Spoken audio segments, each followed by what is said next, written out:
Hello, hello, hello. One more ticky. Boom. There we go. And then we do that. Ah, looks so nice, doesn't it? Welcome back. This is we're gonna be checking out GREYLOCK this week. It's one that I've been interested in checking out for about I think possibly even a month at this point. Sorry, I'm just getting up my chat. And I don't know anything about it. I'm very interested to find out though. I am very interested to find out. So I thought we'd just kind of jump on in. I've got the chat up and ready to go. Let's not waste any time, shall we? Tape 1, back online.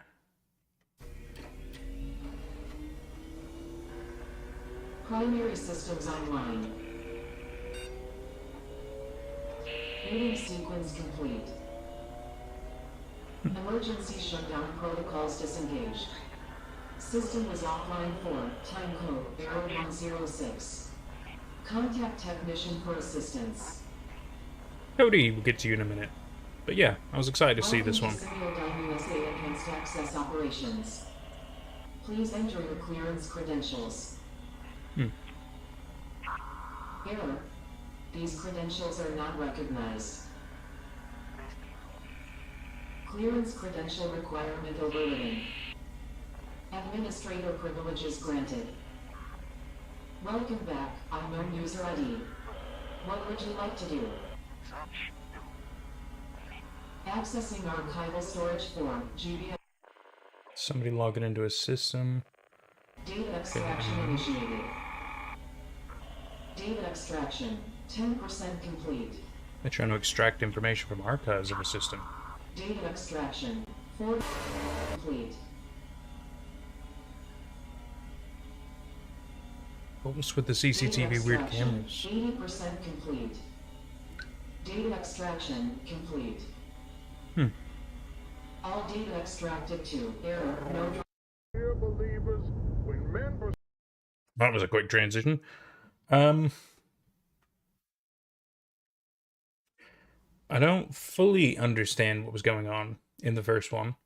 So the CCTV security footage, what have you, clearly had different angles of, I'm assuming some kind of, I couldn't tell if it was an office, if it was like a facility. It's got to be some kind of a facility, maybe a laboratory, maybe, I don't know, there's not a lot of context. All we know is somebody was logging into some kind of an archival system of whatever this place is, I'm assuming.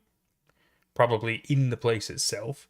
Place looks, I mean, I guess you could call it abandoned, but it didn't look like, you know, like completely flipped or anything like that. It didn't look like it had been destroyed. It just looked like people weren't really there anymore, which is weird. Maybe it's overnight. I don't know.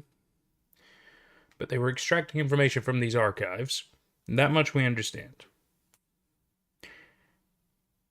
At least that's as much as I've grasped. I'm sure there's clearly more going on. Maybe we just don't have enough information yet. I mean, there's more tapes. Obviously, we need to watch them. It's kind of the way to go. Cody was saying, "You excited to see me tackle this one?" I'm excited to tackle this one too, Cody. Like I said, it's been on my list for probably about a month now, and yeah, I didn't look into it. I didn't do any research. I haven't watched any of them. I was just like, oh, you know what? Just visually based on the thumbnails and stuff, and somebody on Reddit was like, oh, hey, check out GREYLOCK. I'm like, okay, cool. I'm happy with that. I'll put it on my list, so I subscribed, and I just kind of wait for the right opportunity, and, well, we're here. Right, let's see if I can get some more information. So, tape 2 to the mountain. Pursue evil, it is evil that they will find. Mark my words, there is no good that can come from the pursuit of darkness. Let me read to you, dear believer, the words of the late brilliant Charles Spurgeon, who discussed this at length in a sermon all the way back in 1864. He said, quote, "Our adversary, the devil, goes about like a roaring lion, seeking whom he may devour. We are taught by our Lord Jesus to pray, do not lead us into temptation, but deliver us from the evil one. What we are taught to seek or shun in prayer, we should equally pursue or avoid in action. Very warily, therefore, should we endeavor to avoid temptation, seeking to walk in the path of obedience darkness, so that we may never be guilty of tempting the devil to tempt us. We are not to enter the thicket in search of the lion. We may pay dear. Okay, well, so far it's somebody listening to a tape while they're driving up to what we're assuming some kind of a place in the mountain.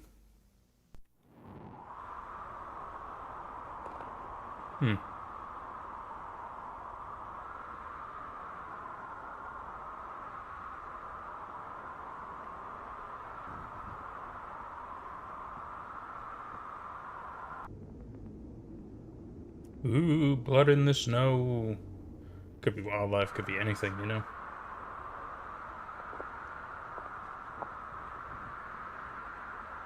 Or it could be from a story that I haven't read on this channel yet, but it's a good one. I think it's coming like 2 Fridays from now.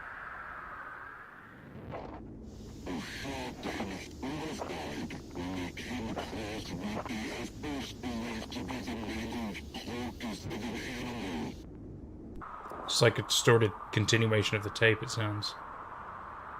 Still finding more blood, and I'm guessing they don't feel like they're alone.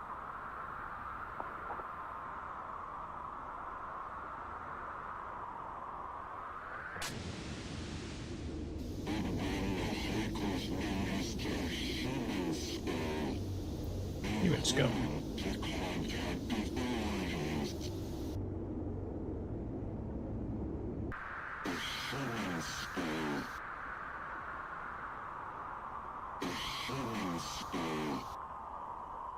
Killing spree? Human spree?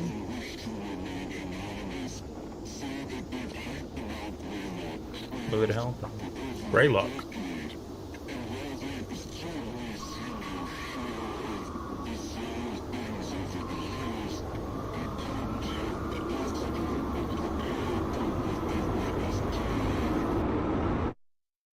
So much easier if we could understand at least a little bit of what they're saying. Come face to face with the devil himself, whether we intended to or not, dear believer.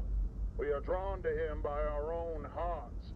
In Matthew chapter 15, verse 19, it says, "For out of the heart come evil thoughts, murder, adultery, sexual immorality, theft, false witness, slander."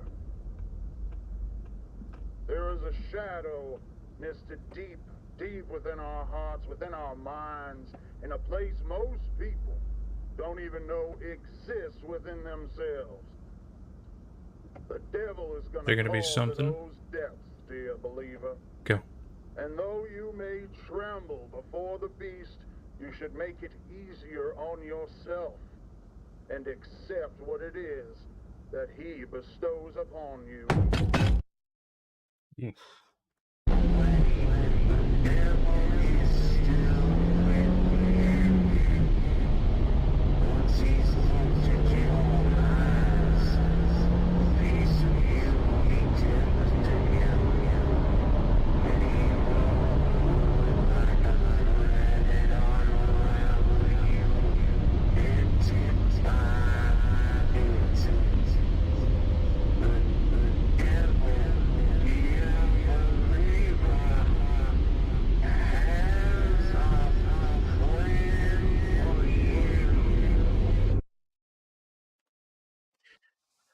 So I think I have a little bit better understanding about what happened in Take 2.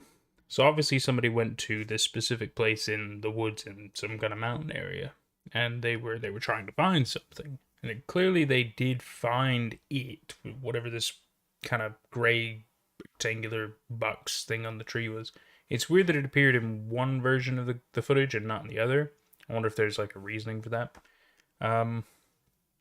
But clearly, upon getting it, like, there was more distortion, so maybe there's something up with the item itself. It's hard to tell, but it also felt like they were being, watched or followed, what have you.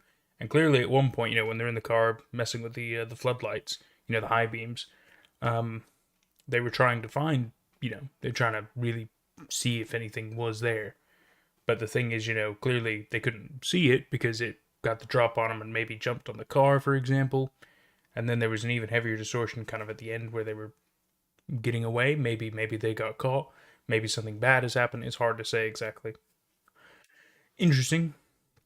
Interesting. Give me just a tick. No, that's not what I said.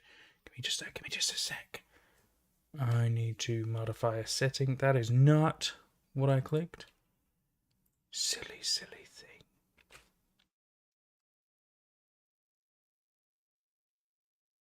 Where is it? Not that one. It is. It's that one. No, is it not that one? There we go. That's the one. Sorry, there we go. Okay. Happy days, just so I can keep some chat up as well. That looks good. Okay. Right, let's screen that. This is orientation protocols, tape 3. How many tapes are there? 11 tapes. God, look at that. 20 minutes, 17 minutes. Some of them get pretty long. We'll see if we can get through all of it tonight. What do we got? Can we up the quality? Of course you can. And welcome to the preconditional protocols and orientation video system provided by Unit 13 as part of the United States Army and Project Stargate, created in partnership with Semiodyne USA. On behalf of all of us here at Unit 13, congratulations on your selection as one of our testing candidates. You likely have a lot of questions, and this video is designed to answer them all. Great. First, let's go over some background information to provide you with the crucial context you'll need for a full understanding of what it is we're doing at Unit 13. We are sure you've heard plenty of rumors surrounding what it is that we do, but we are willing to bet that most everything you've heard is wrong. Being a highly confidential part of Project Stargate, which you've already been briefed on, Unit 13 studies a revolutionary and promising area of parapsychology, thought forms. If you're unfamiliar with what thought forms are, that's okay. You're in the majority. So, what are thought forms? Through the ages, occultists and spiritualists, Tibetan monks to theosophists, have exercised the creation of what is sometimes referred to as a tulpa, otherwise known as a thought form. A tulpa. A thought form is the manifestation of a person's will, emotion, or other deeply psychologically energized state into a physical form, existing as not only an extension of the person, but as its own independent and sentient entity. Thought forms are also able to be witnessed and experienced by third parties, and are not limited solely to the person who developed them. Thought forms have been formed to serve as familiars, companions, or even friends to those who conjure them. According to key literature, thought forms can be intentionally formed by a single person or multiple people, though they can be unintentionally formed as well. But they are always manifested through the deep will and focus of a person in a considerably heightened state of connectivity with their own consciousness. Traditional thought forms can vary widely in their level of influence in the real world. While they usually take physical formations eventually, their earliest stages are more apparitional in nature, with brief manifestations, though most often remaining as an unseen essence, much like a phantom or a ghost. At this phase, thought forms and ghosts are very similar in a number of ways. Individuals can make contact with them through communication devices, such as a Ouija board or through EVP sessions, while the thought form may Rage Cafe, good to see you, buddy. Manipulating electronics, or even speaking words in short phrases.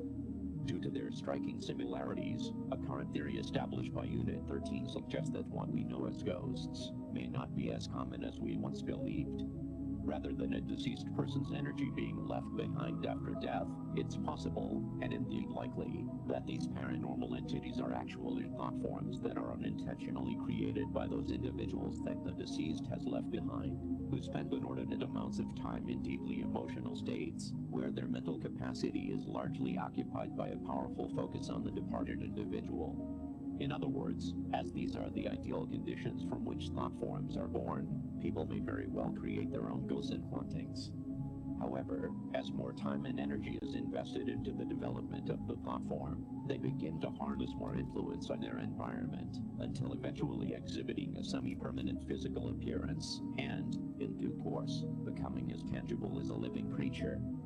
This is where Unit 13's interest comes in. We've sought to answer a very important question. Can thought forms be created in a manner that would benefit American society and help keep American citizens safe? Unfortunately, the practice of intentionally creating a thought form by traditional methods would undoubtedly take years and years of developmental training. So, Project Stargate has enlisted a world-renowned authority in thought forms, a man named Dr. Bernard Hayes, to oversee a number of the operations related Got to an actual Unit 13's name? work. His participation has been invaluable and has brought fruitful results to the project.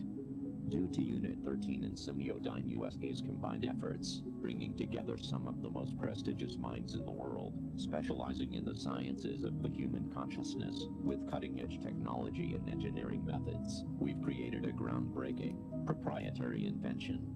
Introducing the Thought Form Manifester. The Thought Form Manifester is able to create truly independent and self-sustaining thought form entities from the minds of select, willing participants. Being that they come from the deepest recesses of the human mind, thought forms can appear in virtually any configuration. They could look like a person, an object, an animal, or even something as abstract as the physical representation of an emotion.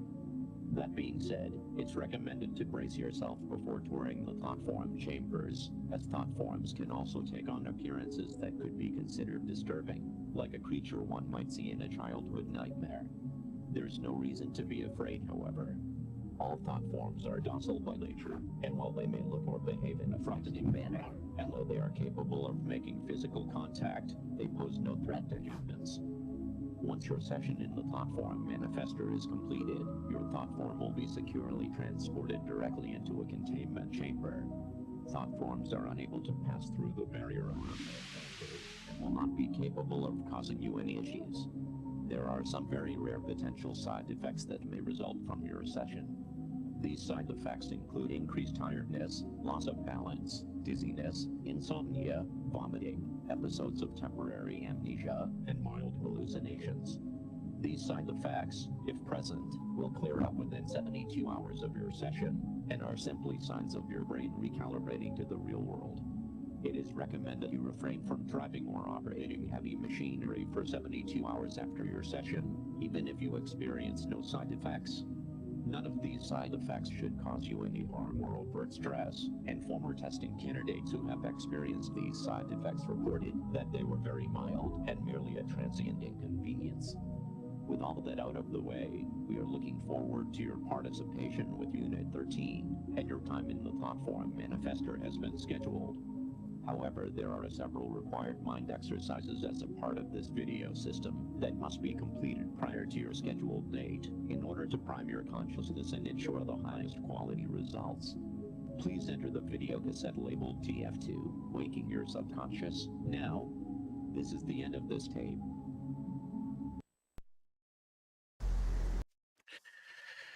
Okay, so that's interesting that gives us quite a lot of information, like an introductory tape, to a new person of a company, if you will. Clearly, in this case, it's a new hire at Unit 13, the secret organization. It's interesting that we've got tulpas in this. So I know a little bit about tulpas, not a massive amount. I'm not like an expert or anything, but because I was reading on Reddit when I was looking for initial stories to narrate. I found one about this crazy rabbit hole theory about Santa being a tulpa, right? And weirdly enough, they had all these other links and stuff to all these other stories and all these other sightings and stuff like that, including things in the news. It was really, really out there.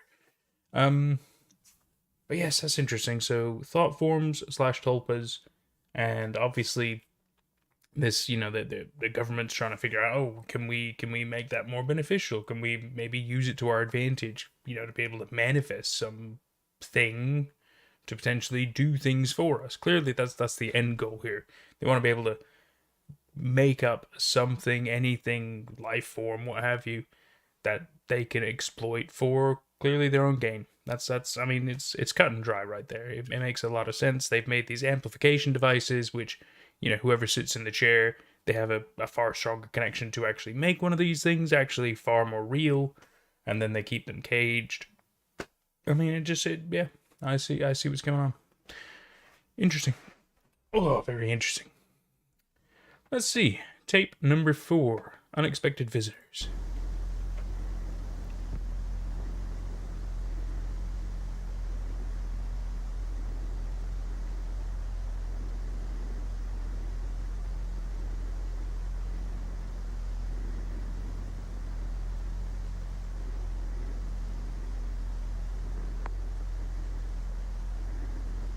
Somebody's spying on a house.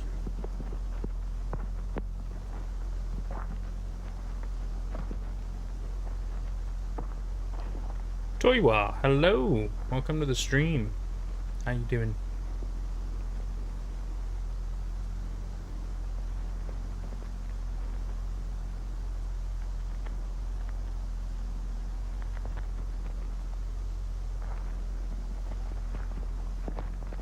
Doing good, Toiwa. I'm doing good, thank you. Have you seen GREYLOCK? Do you know much about this?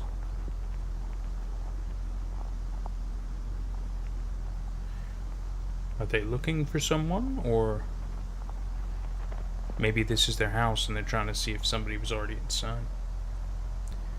Just came here to say that you love my video. Which video might that be, Toiwa? Unless you're talking about this one, in which case, thank you.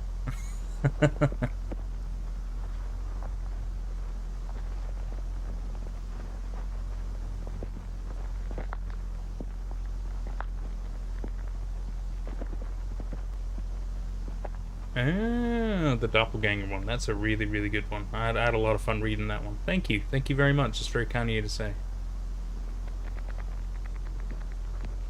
I mean, it's Manuel Bartual's story. I just read it, you know. But it was good. It was what a cool story.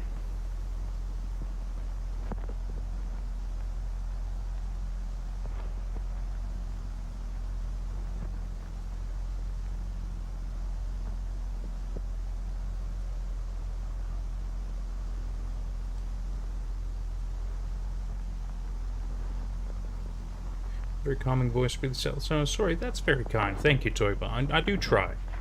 I try to keep it a little interesting, but you know, still clear enough that people can kind of follow along and, you know, have a good little time with it.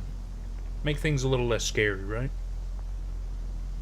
Rootkit, good to see you again, buddy. How you doing? Remember you said you put up your season 2 episode 1. Fantastic. I haven't seen it yet, but I'm subscribed, so I was aware. Winter Statue, I think it's called, right? You're working on another episode. Fantastic, dude. Fantastic. You keep it up. I'm excited to see where it's going.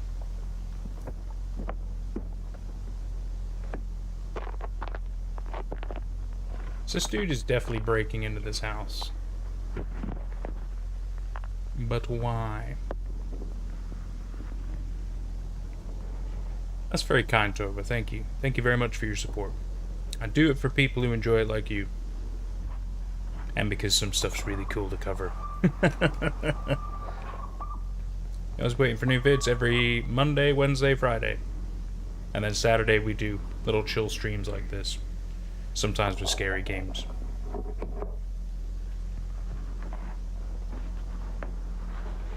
Not a whole lot has happened in this one yet. It's just been a lot of breaking into a house very quietly. But are we seeing it from the viewpoint of a human or a thought form, a tulpa? That's a good question. In which case, how do they get a hold of a camera? You got quite a surprise for the next episode. Good. I like surprises, Rootkit. Good to keep people on their toes. Throw a wrench in the works every once in a while, you know?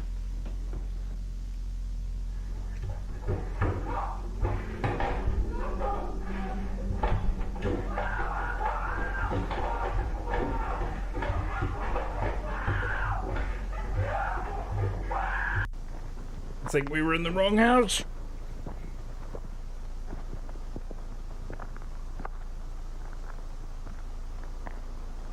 Thank you, Toiwa. It's just analog horror, Toiwa. This isn't real. It's all made up. Fictional storytelling. Through the form of older video. 3D animation. Ooh, Rootkit. Moving up in the world. Proud of you, man. Proud of you.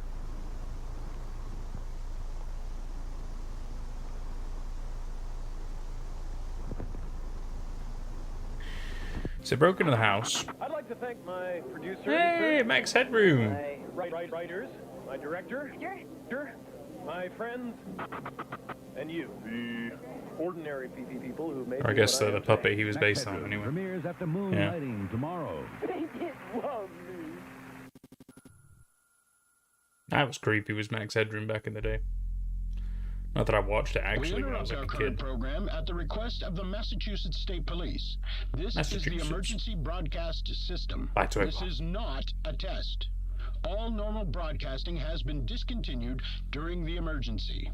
This station will broadcast official information, news, and instruction for northern Berkshire area, Massachusetts after the following tone. It's interesting to know we're in Massachusetts. Oh, come on. Interesting to know we're in Massachusetts. Very witchy territory. Police confirmed the presence of a potential group of active and unidentified home invaders who have targeted 49 residences since approximately 11:15 p.m. last night. 49 residences in one night. North Adams, Cheshire, Savoy, and Windsor. Residents are urged to take the following actions immediately. Wake all occupants of your home. Lock all doors and windows. Close all curtains and blinds. Gather in a secure area of your home where multiple exits are available to prevent yourself from being cornered. Additionally, residents are urged to arm themselves with a blunt object or firearm if available and licensed. Only resort to self-protection if a suspect has entered your home, poses an active threat to you or your family, and you are unable to escape safely. If you are currently away from home, we are urging you not to return home at this time. Shelter in place where you are. If you are currently not in a secure area or in a vehicle, immediately head to your closest 7-Mart. Each 7-Mart location is currently being used as a safe area and as police stationed for your protection. Remain in your secure area until the threat has been resolved. Police are currently unable to determine a physical description of any of the assailants involved in It's a these super long broadcast attacks. message. You do not open your home to anyone you do not intimately recognize. Do not attempt to search for or engage with any suspects. The suspects Rackenwasher series is one of the best you've ever seen, really. I'm liking it so far, but This is for your safety. Law enforcement we're still early into it. Interfering with this investigation could result in lethal force being inadvertently. Ooh, we got a little bit of visual sighting of somebody. You can kinda see a little bit weird of wiggy. Unless that could just be a branch. That could be a tree branch. I'm just stupid, I'm sorry.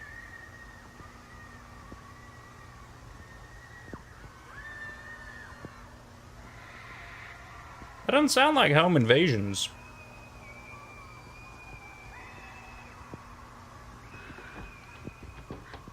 That just sounds like sheer...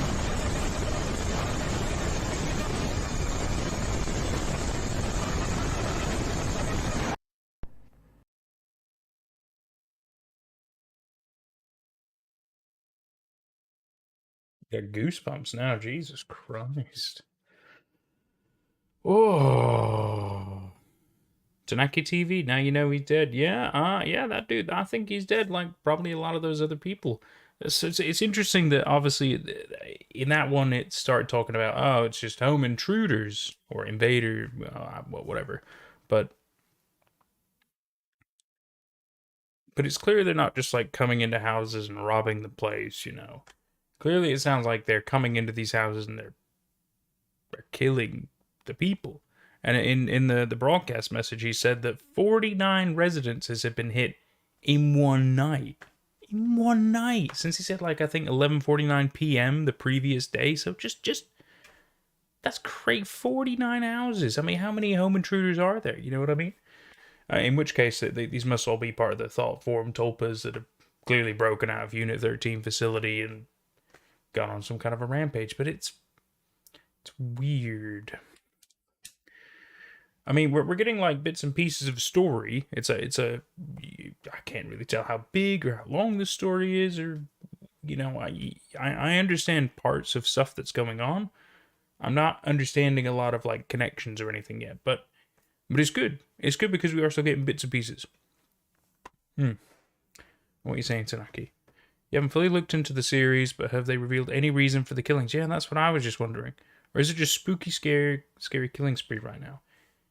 Well, I mean, we're only 4 tapes in, so a lot of information has not been revealed, besides the fact that we know there's a government organization called Unit 13 that are dedicated to creating more of these tulpas / thought forms to be able to control them. But my guess is that's kind of failed, naturally. Which is probably why there's a lot of these crazy killing sprees going on. These tulpas what have you, escaped. But how many? And, you know, why, I don't know. There's not enough information yet. So, we'll keep watching. I'm sure there's going to be more scares. No problem. Don't mind scares. I hate having a million jump scares, though. That's just ridiculous. Let's go. Not here, not now, not anymore. Tape 5. Hello again, Tiffany. Oh, hi, Wanda. Nice to see you. Nice to see you, too. No dad this time? No, unfortunately, he couldn't get off work today. So I'm going to have to call him on a payphone to let him know all the details as soon as we're done. He's excited. Yeah, the people screaming dad, was haunting. That was very haunting. He certainly is. We both can't wait to be parents. Aw, and you said you've been together since high school, right? Yep. That's so sweet. And have you decided on a name for your baby boy yet? Yep. We're going with Max. Ooh, Max, huh? That's a nice, strong name. That's why my fiance wanted it so bad. He says it'll help make him strong right off the bat. That's a pretty good way of thinking about it. So let's see how strong little Max is so you can hurry up and make that call. Yes, please. He's been moving around like crazy the past couple weeks. So I think he's really strong. Strong enough to kick so hard I almost throw up sometimes. I agree, Nikhil. Aw, what a I agree. wild boy. I'm okay with a few jump Activity is scares, but good. too many is just not scary. It's just ridiculous Okay, at that hopefully point, you this know? isn't too cold. No, it's okay. Unless it's Dead Space, that's different. That's different. So a lady getting an ultrasound, checking to see about her baby. There he is. He's Okay. definitely a growing boy, that's for Looking- sure. And you're both looking really good. Looking normal-ish. I love hearing that. Let's get some measurements to see exactly Typical how much ultrasound he's grown. stuff.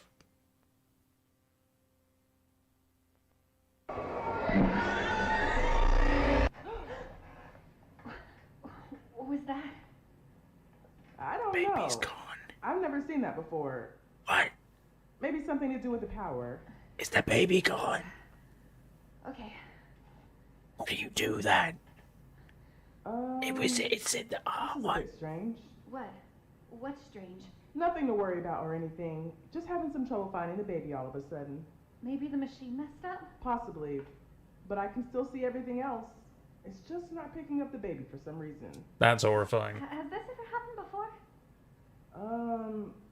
Well, sometimes babies can move into certain positions that are hard to see. But you can't see my baby at all? I'm looking. Don't worry, he's definitely here.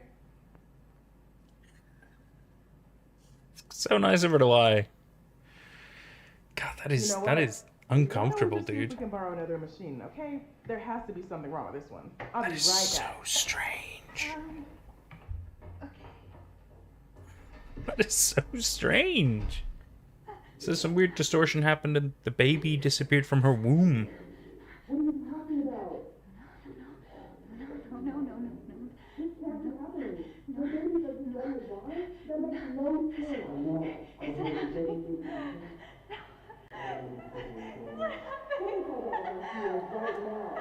She's allowed to be horrified. Oh, she's a school teacher. No. Oh no. Tiffany, no. I'm so sorry, Tiffany.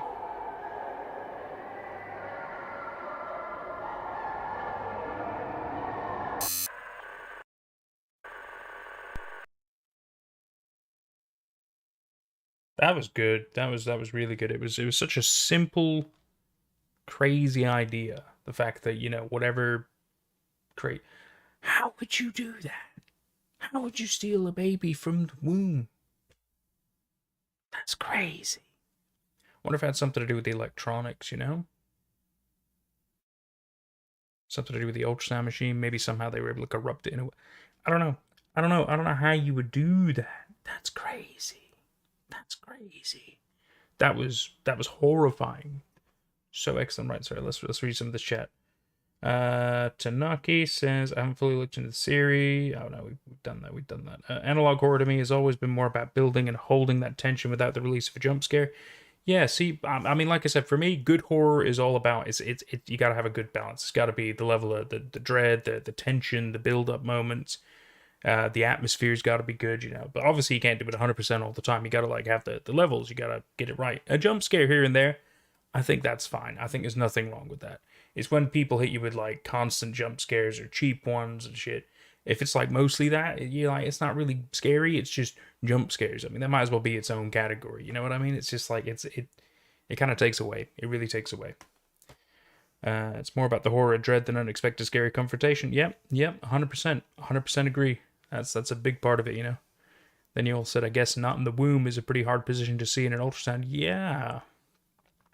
It's also not something you would tell an expecting mother all of a sudden, you know what I mean? Like that is weird. Horrifying though. Nikhil says, wish I could see the series for the first time. Imagine a baby completely disappearing. Yeah. I am seeing it for the first time, and I did not know what to expect coming into this. But I'll tell you what, tape 5, that, wow, yeah, I'm super interested now. What a crazy thing to see. And Yuri Star, hey Nate Dog, I came up on your channel recently and I love it. Greylock is awesome. Hope you enjoy it. Thank you, Yuri Star. Very kind words. I am loving it now, and I do think it's awesome so far. I'm really curious to see where else it's going to go.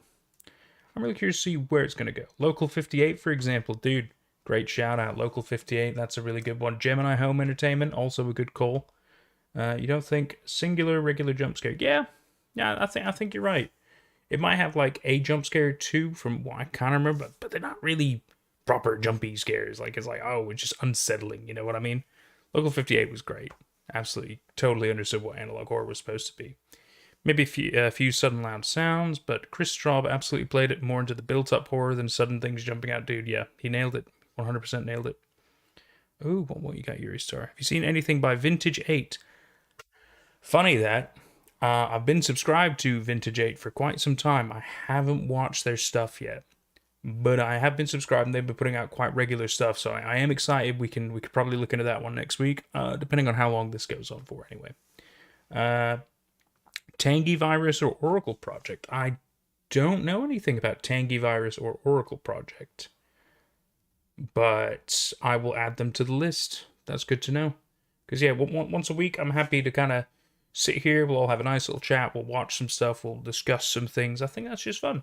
I typically also do, like, horror gaming and things like that as well, besides, obviously, my narrations. But you know, I think this is quite popular, and I like watching things, especially ones that really get you thinking. I think that's awesome.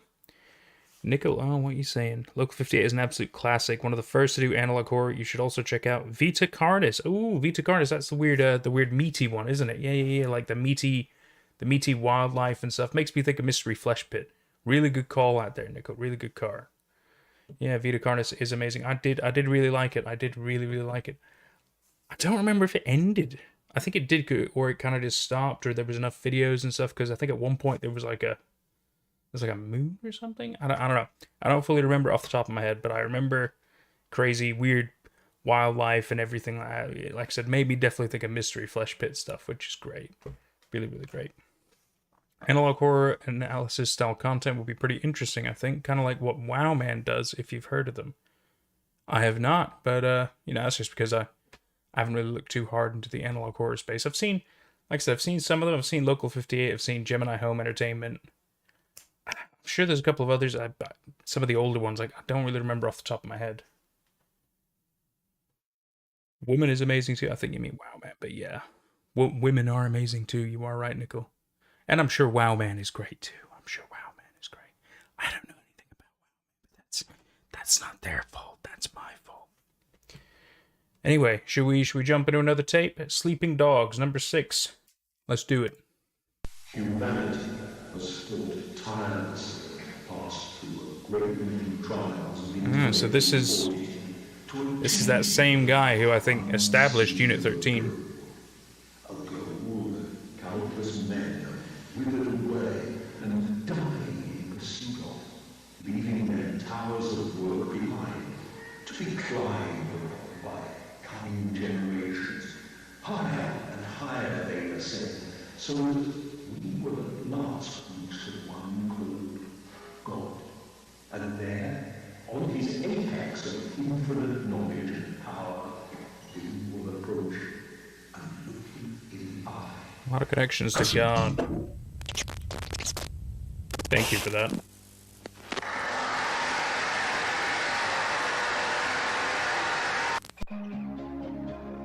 Simo Welcome Dime. back, user. Frank Porter. Please enter your credentials. Credential requirement bypassed by system administrator. Greetings, unknown user ID. Welcome to Simiodyne USA's virtual message assistant, for user. Project Director, Frank Porter. Establishing custom telephone message settings. Sender, Paul Morelli, of the Morelli Construction and Mining Company. Dates of receipt ranging from March 24th, 1987, to March 30th, 1987. Not a long amount of time. Playback of your messages. Ooh. Message 1. March 24th, 11:14 a.m. Hey Frank, it's Paul Morelli. We ran into somewhat of an issue today. We came across these tunnels inside the mountain. Looks like AIR Paul Rudd. Well, this is going to sound a little crazy, but he told me to call if anything strange came up, and I figured this qualifies. People have been here before. Some obviously man-made shit in there, like carvings and stone. This shit looks ancient, like real old. I took a crew in to look through it, but since part of the tunnels caved in some time ago, we're going to just have to bust through it regardless. But I still want to Thank you, Alium Endirian. Anyways, I'll keep you in the loop. Thanks. Message 2. March 25th, 7:38 a.m. Hey Frank, it's Paul. Just calling to tell you the day might be a bit slower than usual. Unfortunately, a number of the crew are sick as dogs. Not really sure what kind of stomach bugs going around or what, but we'll do our best to pick up slack. I'm calling in some guys who have a day off, so hopefully things will get a little closer to normal, you know. That being said, I don't know how the hell this happened, but the section of the tunnel here caved in is clear. The tunnel's been wired up with a few lights, too.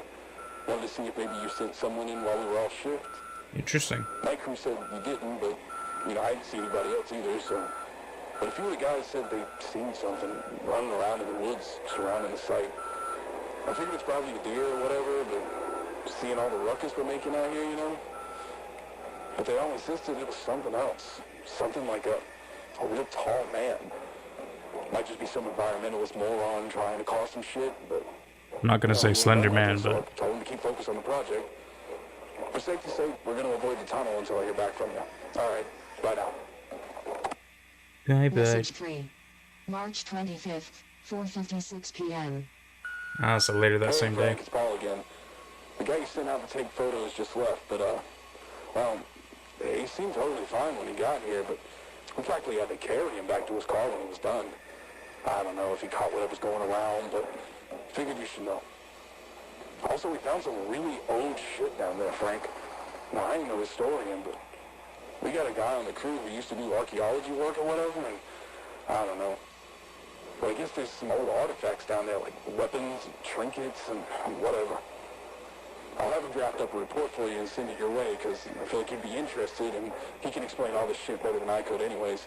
His name's Arnold Rivers. That's about it. All right. Bye. Message 4. All right, we're gonna pause it, have a quick little discuss so I can kind of digest in my brain a bit what's going on, as well as catch up with chat. So my understanding so far of this tape is to specifically find out of information about what happened to maybe a construction crew, construction company. Clearly they're trying to, it says construction of some kind of facility, maybe possibly the Unit 13 facility, I'm not entirely sure. But so we're getting these messages from one of clearly the foreman of the working crew on site every single day, and he's talking to the boss. Naturally, that's what I'm understanding so far. And in each of the messages, you get a little bit more information. So at one point, he's talking about how it seemed like there were like work had been done, but not by the crew or not by the night crew. It was very strange.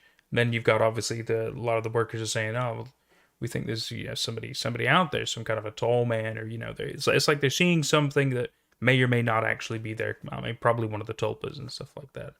And then he also mentioned that whoever was taking the photos, the guy who showed up to take photos, maybe he caught something while he was there, like some of the other guys. He could have just been a bit sick or something. Maybe there's something else at play. We're not entirely sure. For all we know, at one point he could have been replaced with a tulpa. That's the thing. We just don't have enough information fully. Interesting. Let's see. Where are we at?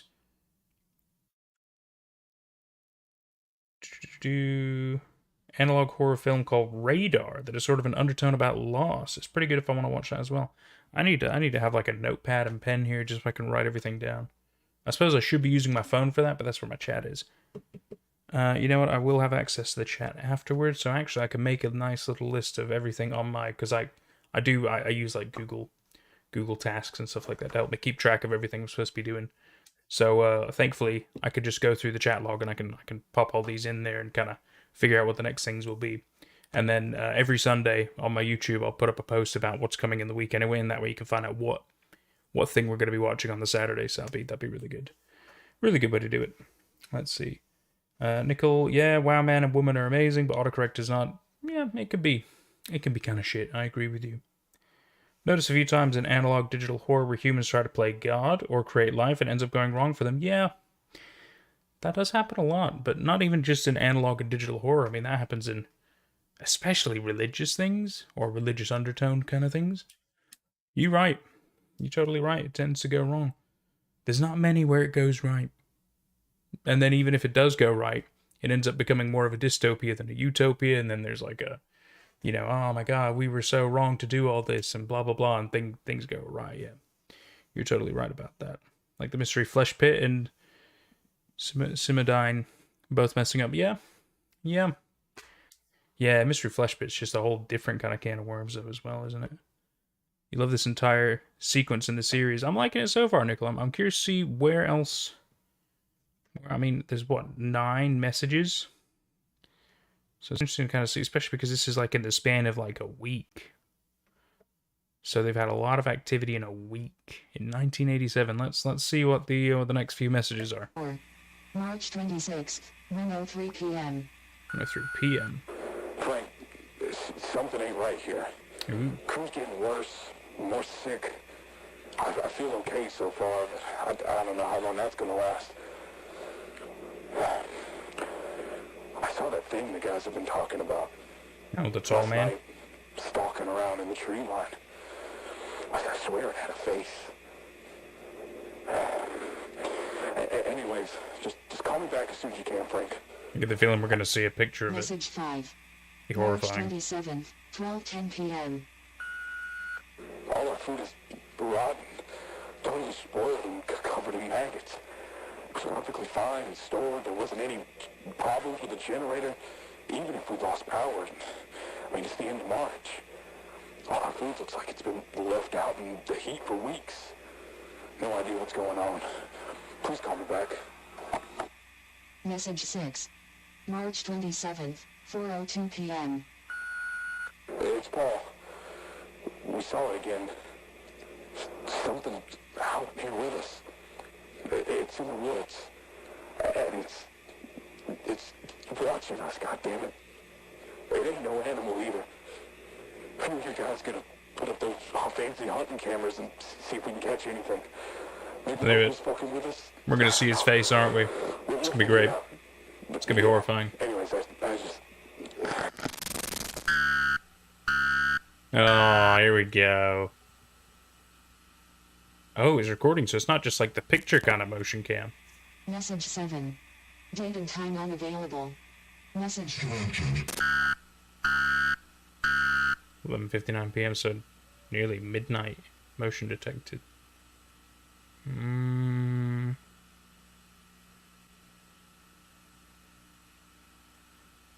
Could be just like some weird smoke. Unsure. But I guess tulpas can be kind of wispy. Could be ghosty people. Frank, it's Paul. Holy shit, well, a lot of the crew here is sick now, and they're sort of like unresponsive. We tried emergency contacts for them, but they just keep ringing. The phones, they just kept ringing and ringing and ringing. Nobody picked up from any number we tried. Nobody picked up.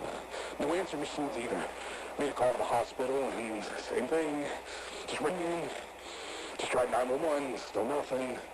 I figured the phones were fucked up, but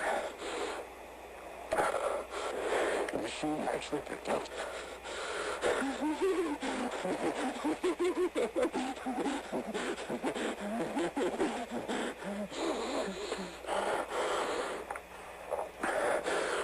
think I caught whatever's going around. My skin, it feels tight. A lot of pressure behind my eyes. My teeth feel like they're humming, vibrating. You know what? This all started when we came across that tunnel. I feel like I need to figure out what's down there. I think whatever's down there could help my crew. But most of all, I feel like something really bad's gonna happen if I don't go down. So I'm going down tonight. He's feeling the pull.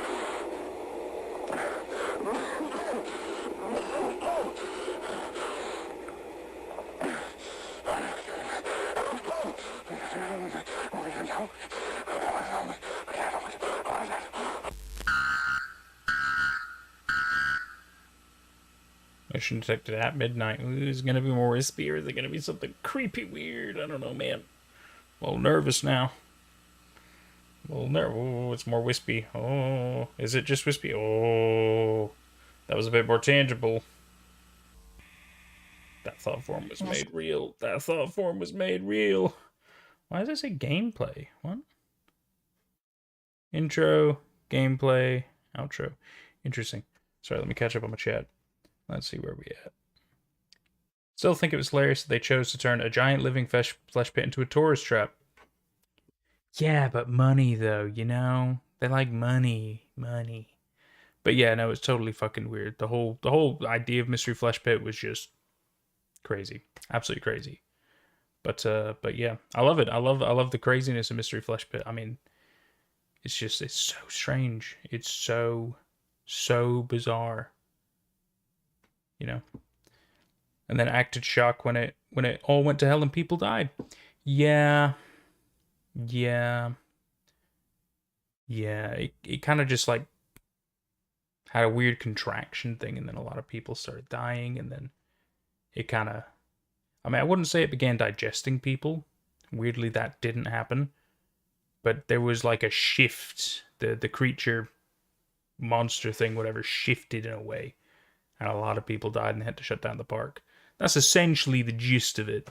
I was working on a video for it, kind of talking about the origins and going through the story of it. But I never finished it. I could come back to it one day. Because it is interesting, and then there's a whole actual report of like an actual timeline of the day when everything went wrong, which is really fascinating to read. Let's see. That's a good point. Didn't realize that, Nico. Yeah. Tanaka TV. I'm almost certain Trevor Roberts made the Flesh Pit as a parody of how things are commercialized today to incentivize profit over lives and safety. 100%. 100%. 1000%. Totally agree with you. And Nicole, the voice acting is also amazing in this series. The way he slowly realizes the H.P. Lovecraft-ass horrific situation he's in and completely loses it is so good. Yeah, actually, you're right. Oh shit, we're at the last message too. We gotta hear the last message. Message 9. March 30th, time unavailable.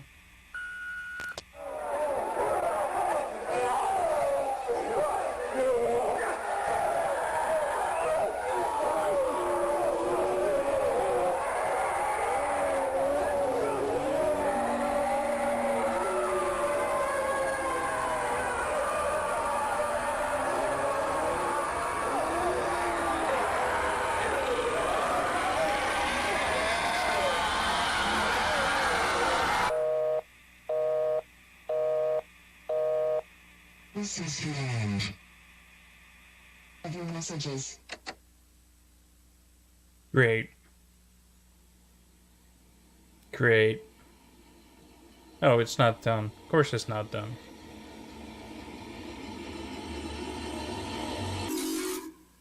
More motion. Yay! Oh. Oh. It was good. That made me think of Marble Hornets. In the end, they're kind of a weird, creepy mask-like thing, or Hiya Mary Mary, with the creepy monster stuff. Yeah. Yeah, that was good. That was good. Nice little series of messages that told a nice little story. strange. So they were exposed to something because of a tunnel that they were constructing, or that they were digging through to do the construction of the facility. Did they release something because they dug into the tunnel? Or were the thought forms already in existence at that point? Hard to say. We don't really know a whole lot of other times to kind of really pin anything down. But I'm wondering if when they dug into the tunnel, they released something. Maybe they released some of these elements of thought forms, and eventually one of them became far more manifest. That's my idea. I really don't know. It's just not a whole lot of information, but it is good. It is very interesting. Let's see, tape 7, back to normal. That's funny. Continue to investigate the recent crime wave that swept across northern Berkshire County, left many of its residents in a state of anxiety and panic. It was 2 weeks ago when the emergency broadcast system was engaged to warn residents to secure their homes due to the activity of a group of individuals who had been targeting and breaking into people's homes.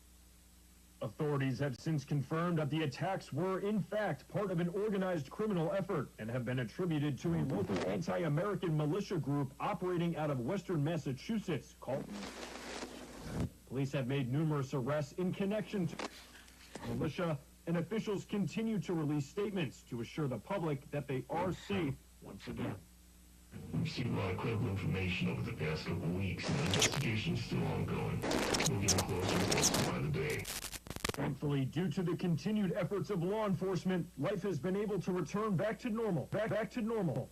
Back to normal. To normal. To normal. To normal.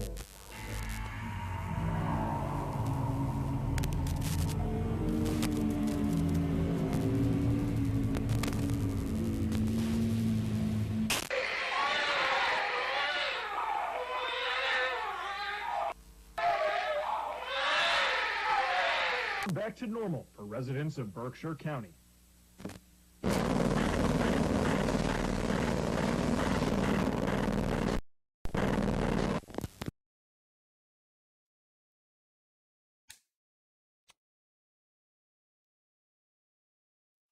Okay, interesting.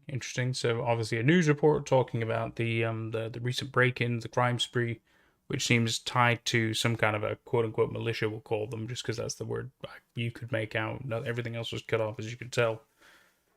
And then the police are still investigating, yada, yada, yada. Everything's going back to normal.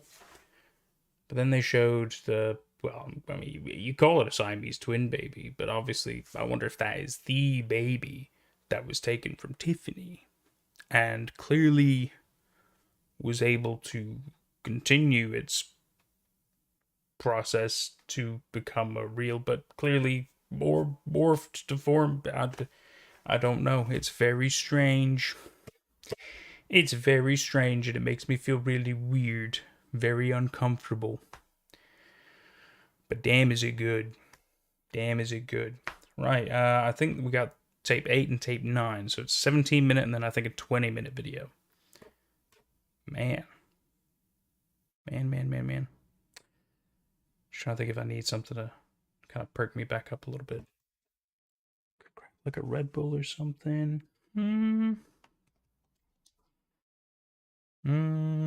Yeah, might grab a Red Bull. Give me about 2 minutes.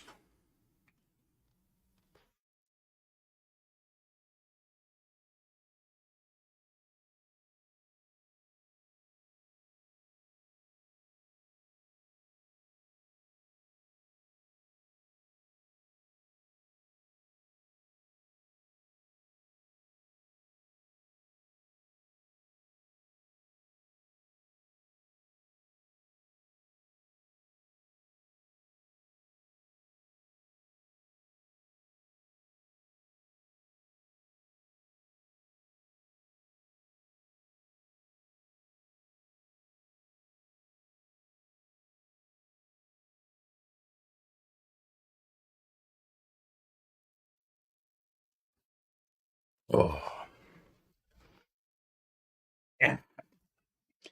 I did not need 2 minutes. I needed like 20 seconds. Oh, it's okay. Stretch my back a little bit. Hang on. Ooh, that's good. Ooh, don't worry, I'm equipped. Put a little pep in my step, get my brain active and thinking.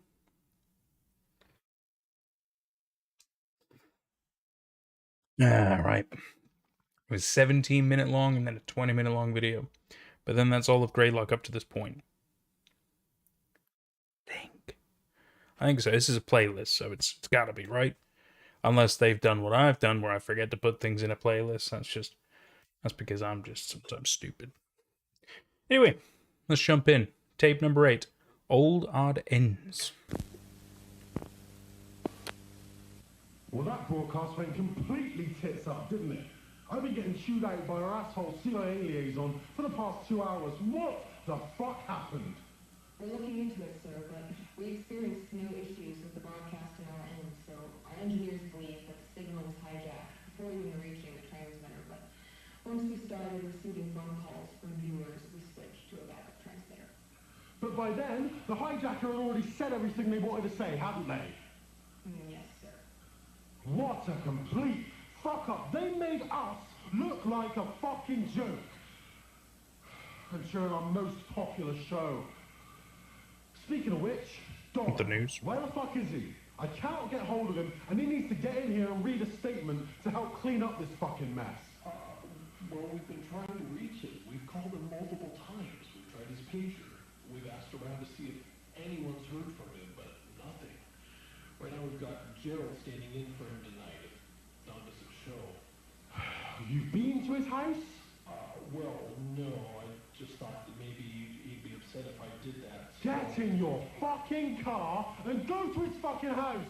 I don't care if you kick down his front door and drag him here by his ear.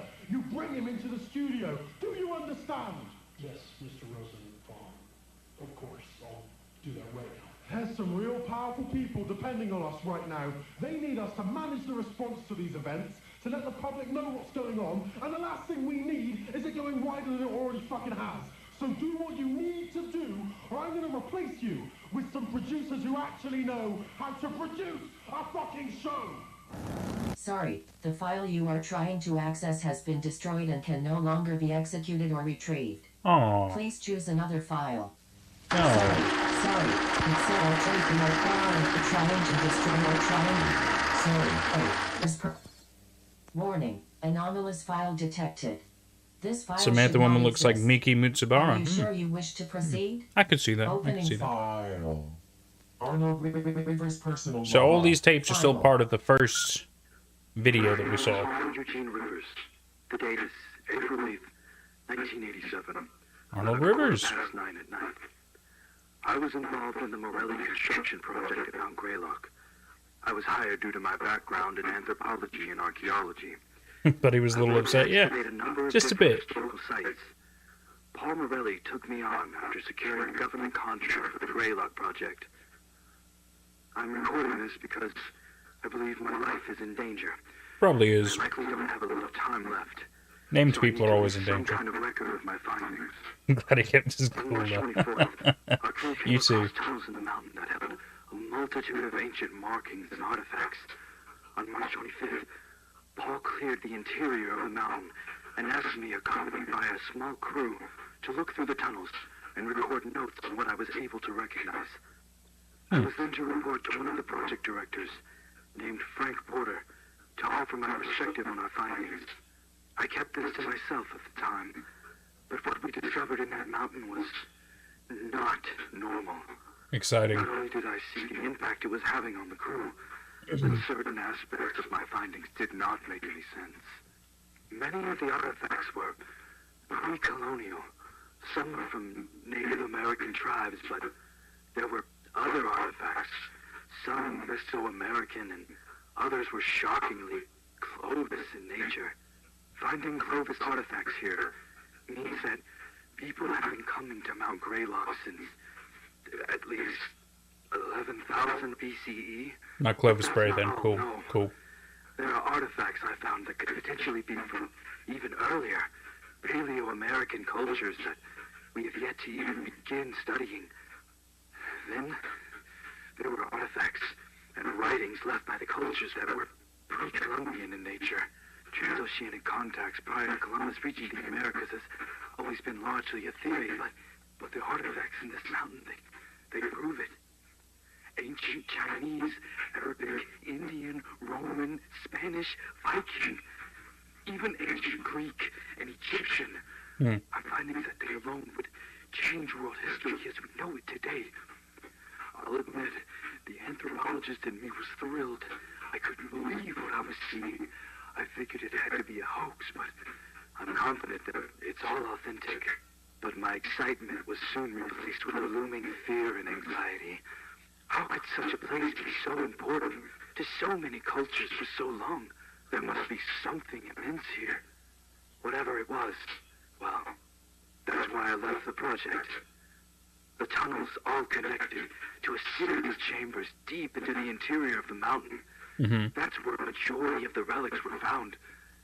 There were old baskets of herbs and spices, pottery, weapons and armor, talismans, other religious items, countless other things, but all of it was there purposely, as offerings.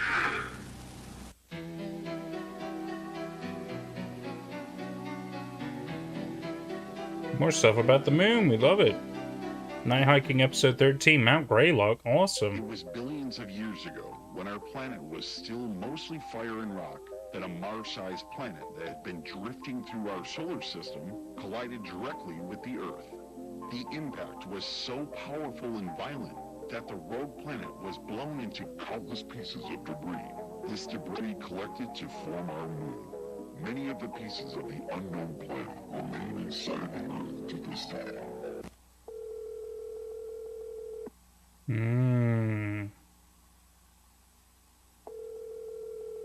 A lot of people afraid of the moon. Dispatcher Carey speaking.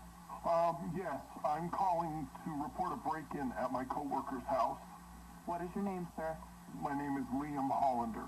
Okay, Liam, you said this was your coworker's house. What is your coworker's address? It's Parker Hill Road in Adams, number 491. 491 Parker Hill Road, is that right? Yes. Okay, can you tell me, is anybody hurt? Liam, are you still with me? Yes, sorry. Is anybody hurt? Get it together, Liam.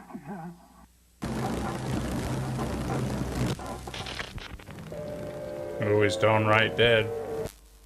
Then I witnessed many altars constructed out of the mountain stone, along with evidence of mass animal and human sacrifice.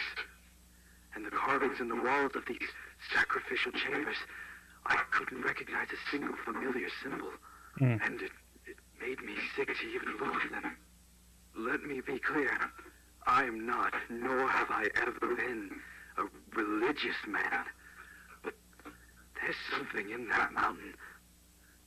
Something people of countless cultures over the history of our planet have been worshipping. But I don't know why. But I could feel it. Whatever's down there, I could feel it. It was like being trapped in a fever dream. I swear I could hear a voice, and even felt compelled to go further, to speak to whatever's down there. I don't know. I haven't been right since. I keep hearing this droning in my head, ceaseless, all day and night. I can't sleep, just droning, always droning. But that doesn't matter right now. I informed Mr. Porter in my report that the archaeological findings in the mountain are of monumental historical importance, and that there is certainly more to be discovered. And I recommended discontinuing construction there. But it's not as though I have any authority over this project. I fully expected to be ignored. Mr. Porter called me on the evening of March 28th, and we spoke on the phone briefly. It was as I thought. He disregarded my concerns. I informed him that I wasn't going to return to the site. He insisted I did, said I was a valuable asset to the project, even offered me a substantial raise and wanted me to lead a specifically organized team that would clear the tunnels of artifacts before excavation would continue.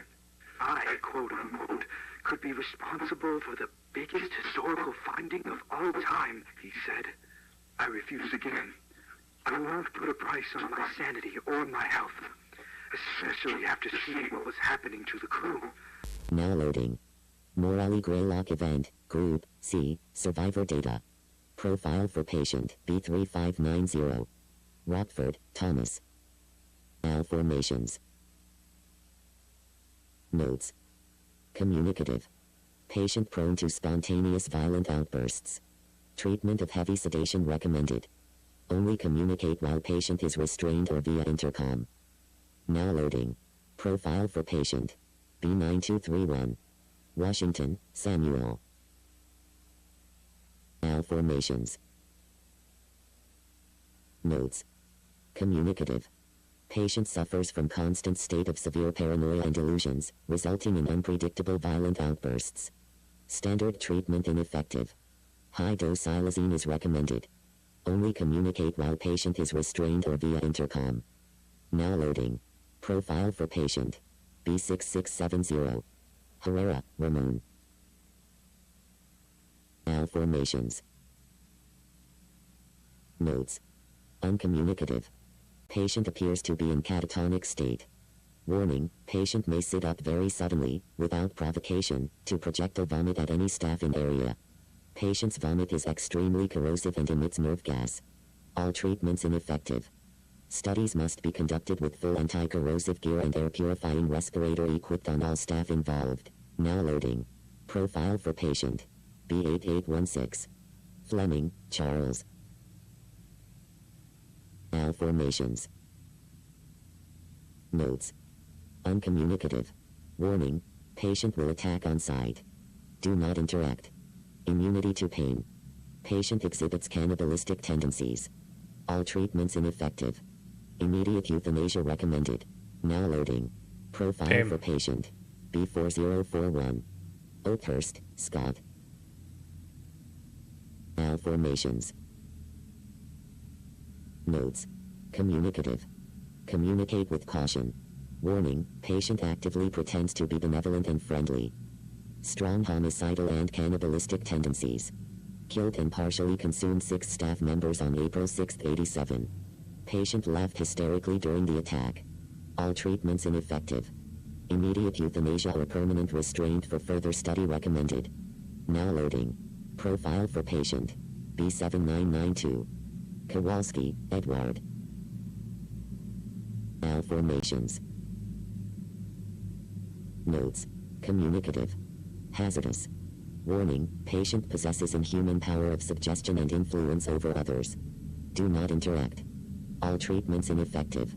Immediate euthanasia recommended. Now loading. Profile for patient B1584. Rafferty, John. Malformations. Notes. Uncommunicative. Hazardous. Patient appears to be deceased. No vital signs. Patient's body not decomposing. Warning, staff have become ill after even brief time spent in patient's room. Illness disregards protective suiting. Immediate quarantine required for all victims. Mortality rate post-exposure currently 92%. Survivors subject to rapid physical and mental malformations. All treatments ineffective. Immediate remote euthanasia recommended. I consider myself incredibly lucky to not be in that condition right now.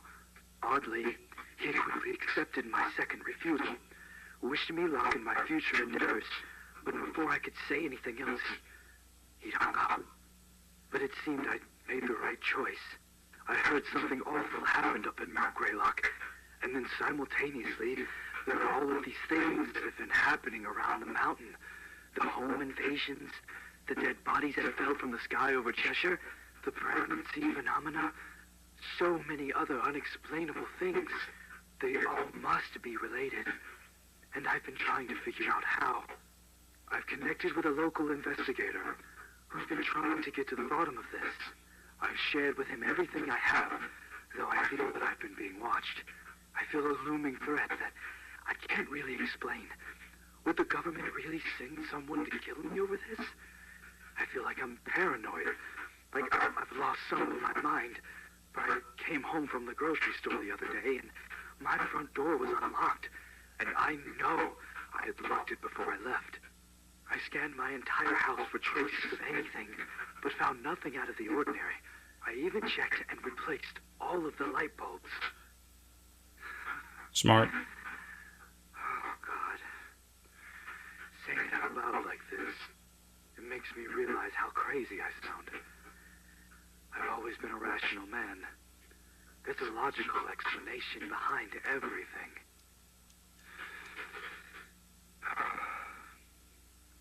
Well, I'm glad that I put all of this into a recording. Perhaps that was what I needed to snap me out of this. Honestly, I feel much better just talking about it. This can't be. Oh my God, that's my basement door. No. Camcorder. Oh, where's the damn camcorder? There it is. Thank God.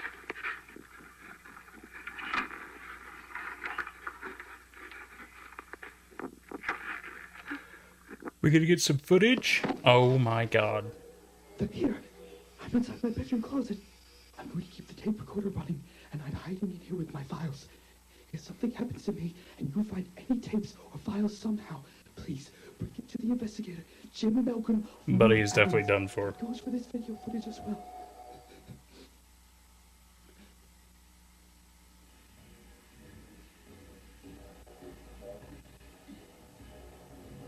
The question is, who broke into his house? The Tulpa people? Or the government? Probably the Tulpa people.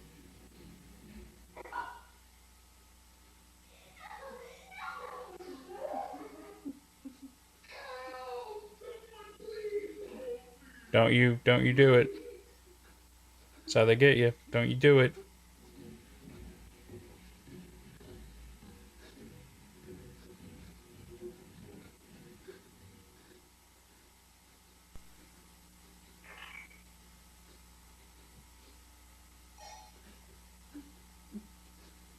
They can make so many noises. It's amazing.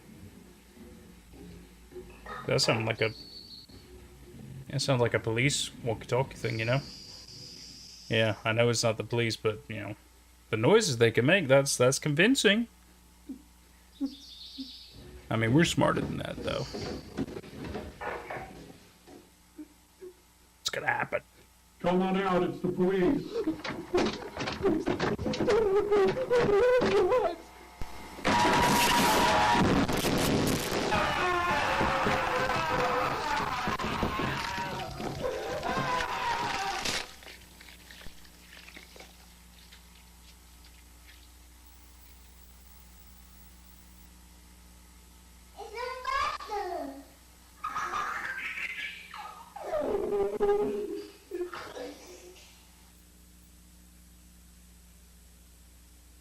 Damn. Accessing GBS. Damn. Oh, I was wrong. This is a 12-minute, and then because I know there's a 20-minute one somewhere. It's fine. It's fine. There's no way he just got emoted on. Look, you know, these tulpas, they're cultured people. Okay, they clearly understand that, you know, sometimes you gotta emote on them once you killed them and cannibalize their corpse. But is it cannibalism if it's, you know, a tulpa eating you? Because they're not human, right? So that's not cannibalism. But I guess the humans who get exposed to whatever that is and become cannibals, yeah, that's different. I suppose they're still humans. What's Tanaki say? It seems like this construction company accidentally opened some portal to hell that was in the mountain, and now the thought form monsters are going around killing everyone in Berkshire County. Interesting thought. But like Nichols saying, they came from the moon, we solved it. Yeah, I think my understanding is, so obviously they gave us that little tiny snippet of the moon, which clearly plays if you ask me, I think there's an important part about it, because it mentioned how, like, oh, you know, there's things we don't fully understand, and there's remnants of it on the Earth, and blah, blah, blah, after the impact. So my current theory is that impact site is currently where Mount Greylock is. So maybe parts of whatever crazy crap is in the moon is in Mount Greylock, and then obviously over centuries, millennia, what have you, varying, groups of people have been, like it says, they've got these chambers, they present offerings, clearly to kind of quell whatever craziness is going on because of something, whatever lives and exists in that place. And because that has been tampered with and no longer being offered and locked away, maybe it was locked away for a reason. Maybe when they sealed it off, maybe then it stopped all the stuff. Maybe it couldn't escape. But obviously it was opened again, and that's when everything started happening. And they started messing with all the offerings. So I think it's just a lot of silly people doing silly shit. Haunted Mountain. But no, I mean, that's just my idea. But yet again, then that means that the moon would perhaps play a bigger part in this story at one point as well, which could be true. This could be true. Now, so many cultures, though, don't know how that's going to be explained. Yeah, that is a good point. That is a very good point. Especially because, it's weird that so many culture things are in this one area. Is it specific people who are bringing it to the one area? But that would take so long. Do all the nations of the world know it through some way? Maybe through oral tradition and history? Do they know legends of this specific mountain and the weird stuff that went on with it? You think there will be a lot more discussions and talk and local knowledge, even world knowledge at that point, if that were true. So I wonder if it's more like a very specific sect of people, if you will, over millennia. But yet again, it would be over millennia, over a long, long time. I don't know. You have a very good point. You have a very good point. That's the part that doesn't quite make sense. I suppose it doesn't have to be over millennia.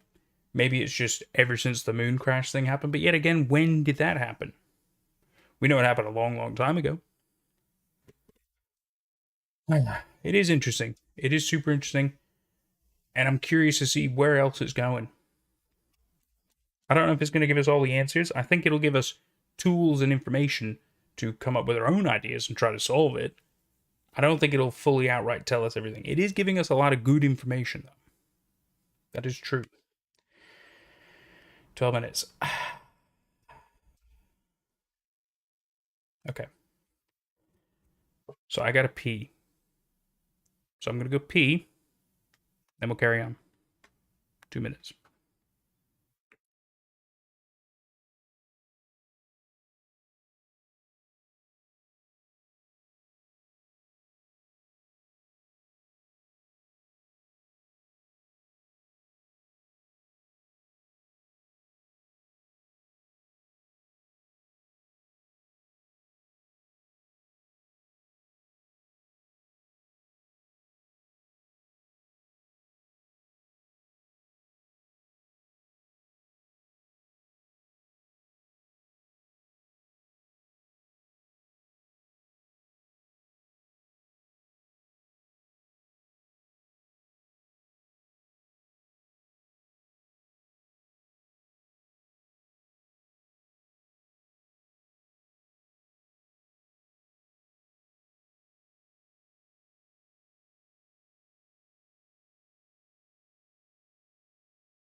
We back. Okay. Alright, what we saying, guys? What we saying? Noticing a lot of horror based on extraterrestrial origin in this series. Look for Fiat Gemini, they all do it right though. Yeah. Yeah. You're completely right, Tanaki. You're completely right. Trojan technology. Tape number 9. Where are we? Oh, just adjust a bit. Yeah. I was about to say, is it not pulled me up yet? There we go. Sorry. That's good to see on my live feed thing. Let's see where we go. S Properties, 101, WRAV, FM, radio station. Date of broadcast, December 13th, 1963. Segment, 63. Announcement of the National Access Initiative. Beginning playback. In one of his first acts after his historic succession, President Lyndon B. Johnson's administration has announced an upcoming program that will revolutionize communication and bring critical home electronics into every American household. The National Access Initiative, as it's been named, is a program designed to ensure that all citizens have equal access to vital communication tools and ways to stay informed, fostering connectivity, security, and unity across the nation. Under this groundbreaking initiative, eligible American households will receive packages containing a myriad of electronics so that citizens may stay properly engaged with one another and remain knowledgeable regarding important events. Electronics such as telephones, televisions, and radios. Strange. These packages will also include items aimed at keeping families safe, with devices such as smoke alarms, burglar alarms, and even flashlights. These things will empower individuals to not only stay involved in their communities, but to remain prepared for any emergency as well. President Johnson himself was quoted as saying that in this era of progress and innovation, it is crucial for every American to have the tools necessary as they navigate the challenges of modern life in an era of ever-increasing technological dependence. And yet they send you boxes full of all that stuff. Made available to American households through a partnership with world-renowned technology manufacturer Semiodyne USA. Yeah, there's something strange with those things. Ooh.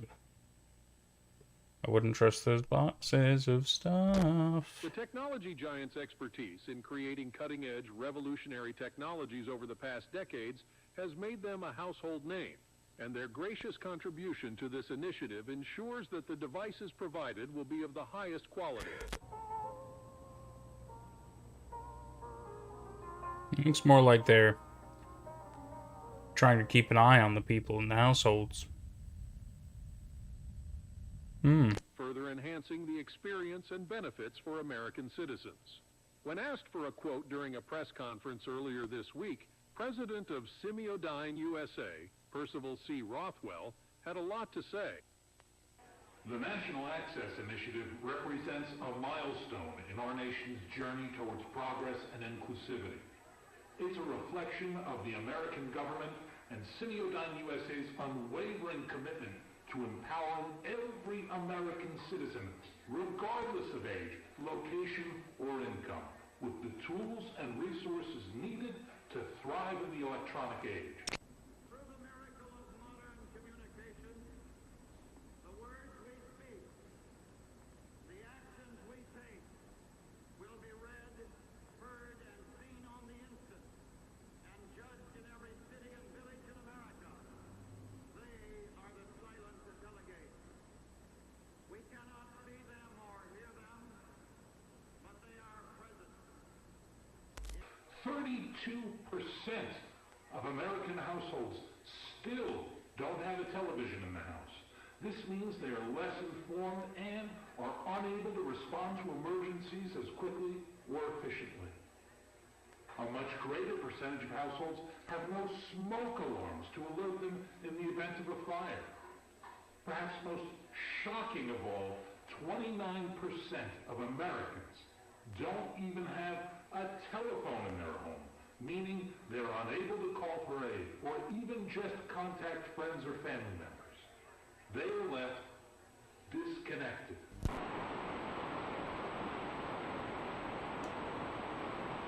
For decades, people of all kinds have wondered what it is we're working on at any given time inside Semiodyne.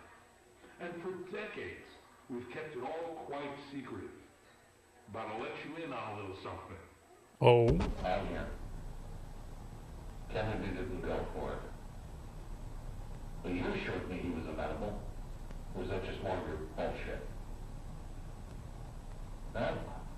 He's gonna fucking expose our whole plan for the NII program. The meeting couldn't have gone worse.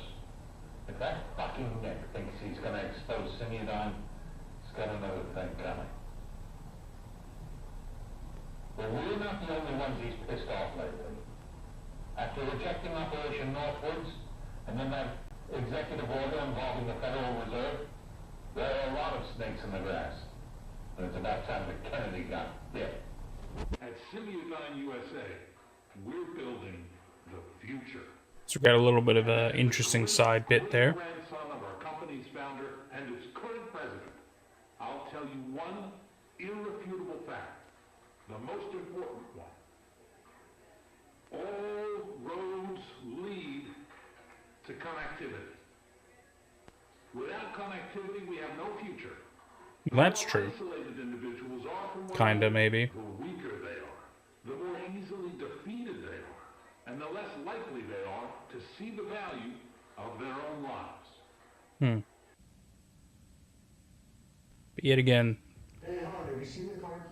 they're able to monitor people through the devices they've sent them. Many times at the precipice of extinction. It's genius. The only reason we are still here today is because we stood there together. But then it raises the question, why? Why monitor everybody? Yeah. There you go. That's funny. We make a promise to continue to support you into the future as well. Whether it's from a lack of infrastructure or a lack of income, no one should be restricted access to potentially life-saving and life-enhancing technology. But why watch the people? This is only the beginning. We have How does that connect to the rest of the story we've been given so far? truly be equal in our society. Security, connectivity, accessibility. It is our belief that it is these three factors that make America the best country in the world. Yeah.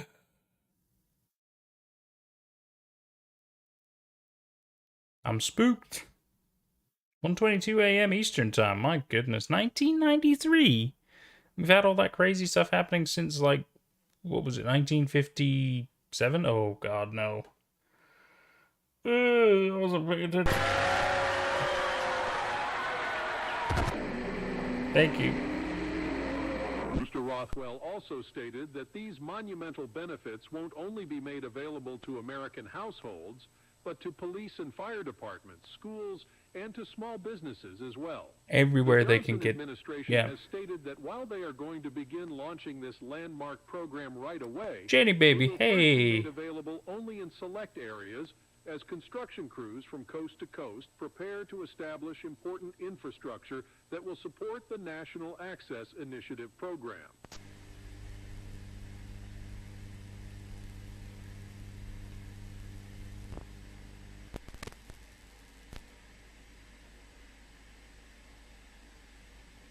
Whoa, he's horrific.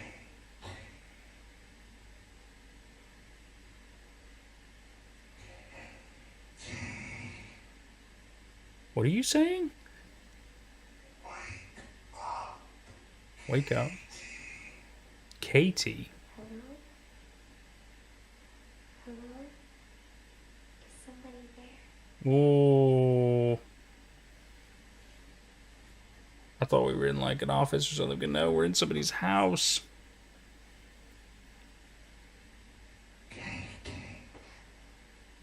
No, thank you.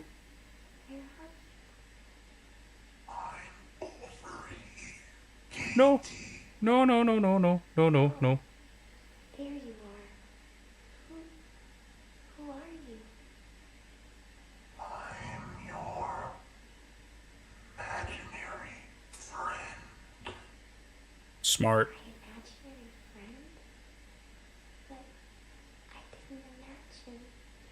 Well-spoken lad, yeah.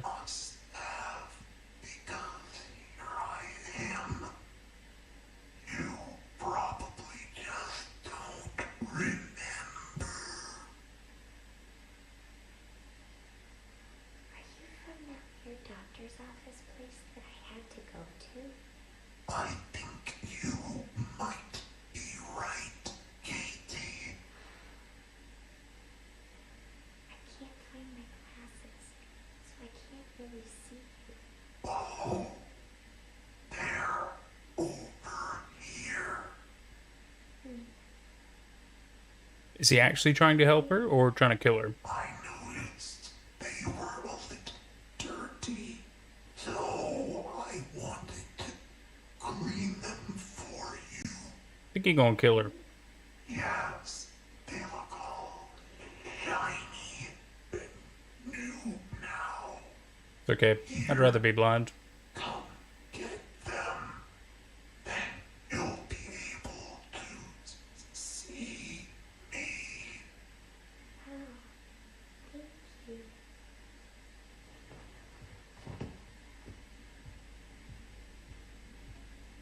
Where are they? Gonna be a scream. I still can't really see because my eyes are so bad. You reach out and I'll put them into your hand. Okay? Okay. Closer.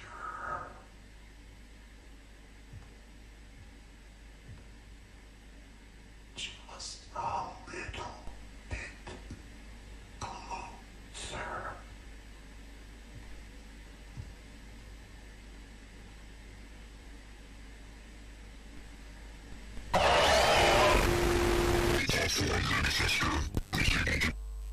Thank you. The Johnson administration went Thank on to you. say that their current projections for a nationwide Turns release out he was a are jerk. for some time between mid-1966 and early 1967. Citizens will be mailed informational packets regarding the National Access Initiative, including information on how to apply as the program becomes available in their area. But why put these devices in everybody's houses? And build it? Why put them everywhere? Why put them everywhere? What do these devices do besides record people? You've reached Alex Marsh and Tiffany Crisaldi. We're not able to get to the phone, so Tiffany. please leave a message after the tone and we'll get back to you as soon Not as we Tiffany. can. Not Tiffany. Not Tiffany. Oh, that's... Oh, poor Tiffany. Poor Tiffany. Oh, God.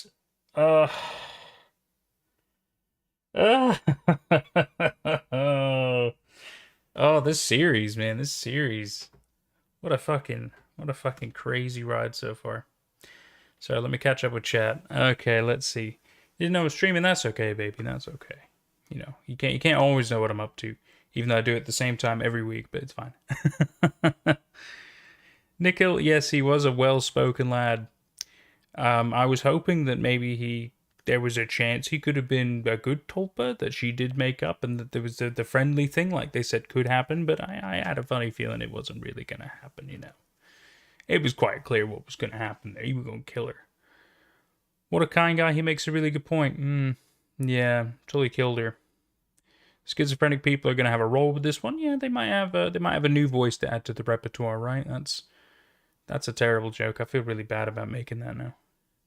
Oh my god, no. Yeah, 100%. He didn't kill her straight away. Maybe he's trying to get her to do something in order to possess her. Huh, yeah. Or expose her to whatever transforms people. It's hard to say. It's hard to say. Unless he was just toying with his food. I don't know. It's hard to say. And yet again, was he a tulpa, or was he one of the people who've been like transformed? You know what I mean? It's hard to say. It's really, really hard to say. My reactions are the best. Thanks, babe. I do try. Be very animated at times. But when it's true, it's true, and some of that stuff is just horrifying. You didn't know I was still streaming? It's okay. Forgot it was Saturday because it's a holiday. Yeah. We have to. We have to. This has been a great series so far. I've been given a lot of good recommendations for more times, which could be great. We're having a good time. We're having a good time. So I think this is the last one in this playlist. No! I'm wrong. I'm wrong.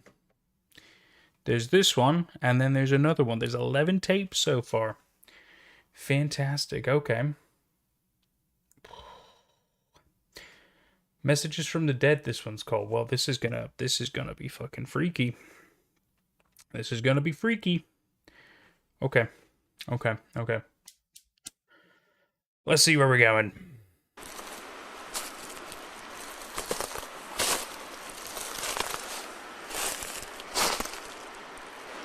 Weirdly loud.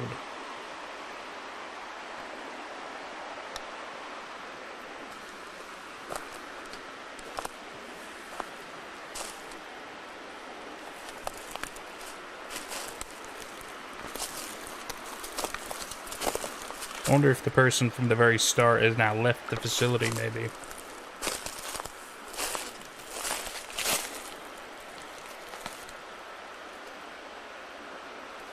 It's midnight there, so it should be great. Perfect timing, isn't it, Nickel? Perfect timing.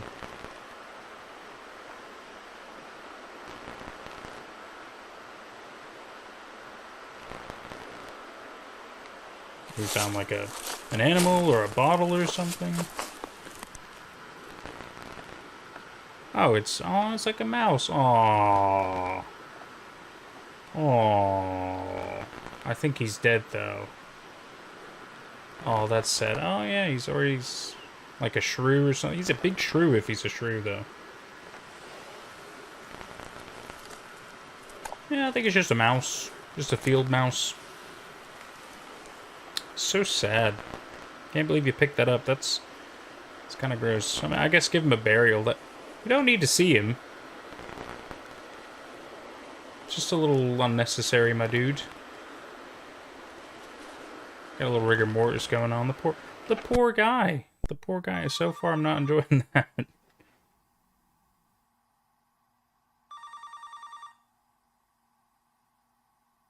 Is this Tiffany's answer machine again? Poor Tiffany, man. That's so bad. Hey, babe. I'm just checking in. Could you please give me a call as soon as you can? Don't worry about work either, please. You're way more important, okay? Aw. Thanks, babe. Okay. I love you. Love you too, babe.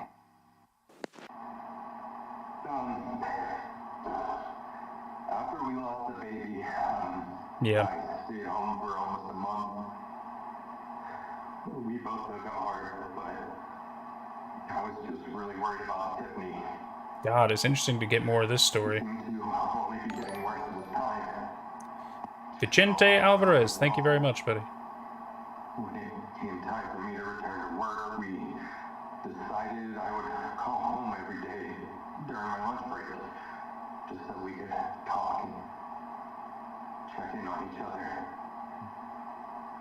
She always picked up the phone whenever I called. She knew it would worry me sick if she didn't pick up the phone. But this time she didn't pick up the phone. On that day, she didn't pick up. She could have been pooping.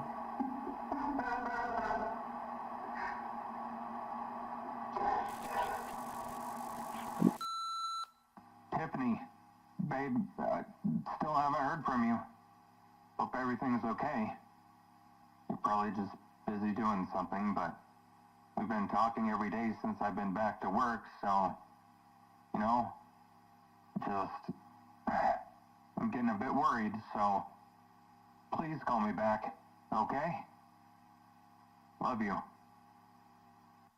Looks like if Ryu from Death Note got a sweater.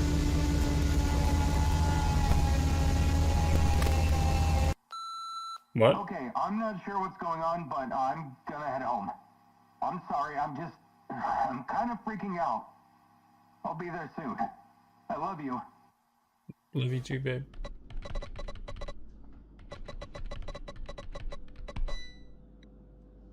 What's...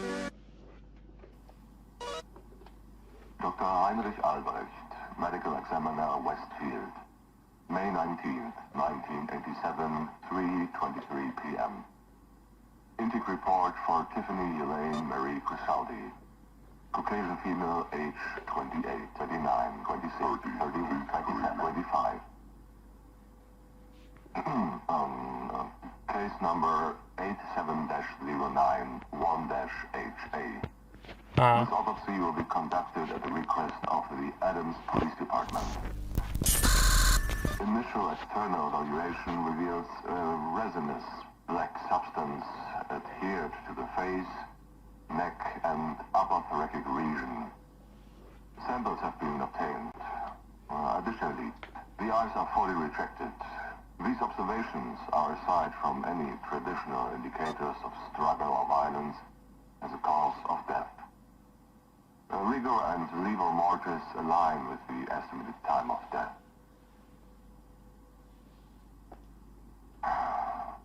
Had to be Tiffany. Of particular note, and the reason for this specialist report, is an unusual finding on the abdomen, specifically below the sternum. A symbol of some sort has been carved into the flesh. Equally concerning is the absence of hemorrhaging in the surrounding tissues. Due in part to this, I have been able to ascertain that this symbol was carved into the skin post-mortem. In regards to timing, based on my analysis, I would say the cuts were likely made several hours after death. Well, photographs and casts have been made for further analysis. I'll be consulting with forensic anthropologists and symbology experts to better understand the nature and potential significance of the symbol. In summary, while the exact cause of death is yet to be determined, it is the carving that requires the initiation of an immediate and in-depth investigation. This aspect of the case should be treated with utmost priority due to its unusual and unnerving nature. Okay, Tiffany, we're recording now. Okay. So, Tiffany, you just had your 6th birthday, didn't you? Is her as a kid? Yeah. Did you have a party? Yeah. How was it? Good. That's good. You're awfully quiet today. Are you seeing them again? Yes. Can you see them right now? Yes. Where are they? Where are they, Tiffany? They're everywhere. Private lock for case file 87-091-HA for my home archives. Ooh. The date is May 19, 1987. Time is 8:03 p.m. I conducted an examination of Miss Tiffany Crisaldi today. Her body arrived shortly before I was to leave the office for the day, but I decided to at least begin external examinations. Though it seemed misfortune loomed over the proceedings. Electrical flickers and inexplicable drops and spikes in room temperature. Repairs may be required.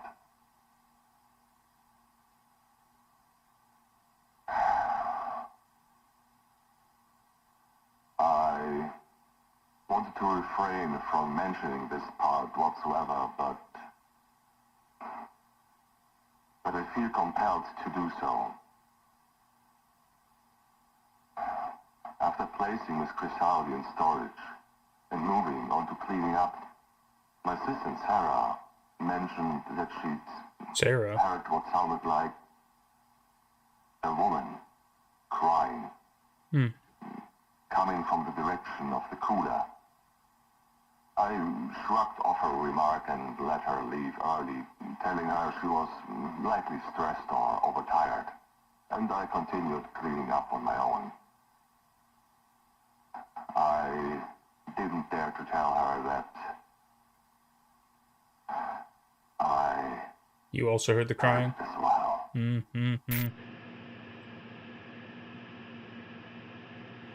How are you saying? Okay, are you ready, That's creepy. Tiffany? I think so. Are you nervous? Yeah. Okay. Me too. I'll need you to follow my instructions, okay, Tiffany? As long as you do that, everything will be fine. Can you do that for me? Okay. Good.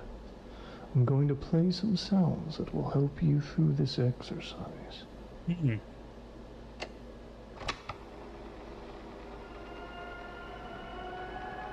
Good. Now close your eyes and keep them closed until I tell you to open them. Okay. I want you to picture yourself standing outside your house in your front yard. I don't have a front yard. It's a beautiful day out with big fluffy clouds and a blue sky. No one else is around. Okay. Now look down at the grass around you and watch how each blade moves in the gentle breeze. Yep. Now look Bit of forward wind. and see your house. And look around and see the trees around your yard. Watch how the breeze affects the leaves as it passes through. Make the wind blow a little harder, enough so the branches are swaying a little bit. Okay. You can hear all the rustling of the leaves around you. Wind calms down now, and you begin walking very slowly towards the front door of your house. Step. Step. Step. Step. As long as it's exercise.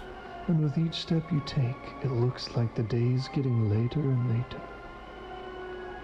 Soon the golden rays of the sunset are shining against your house. The front door is closer now, but you still have some more steps to go.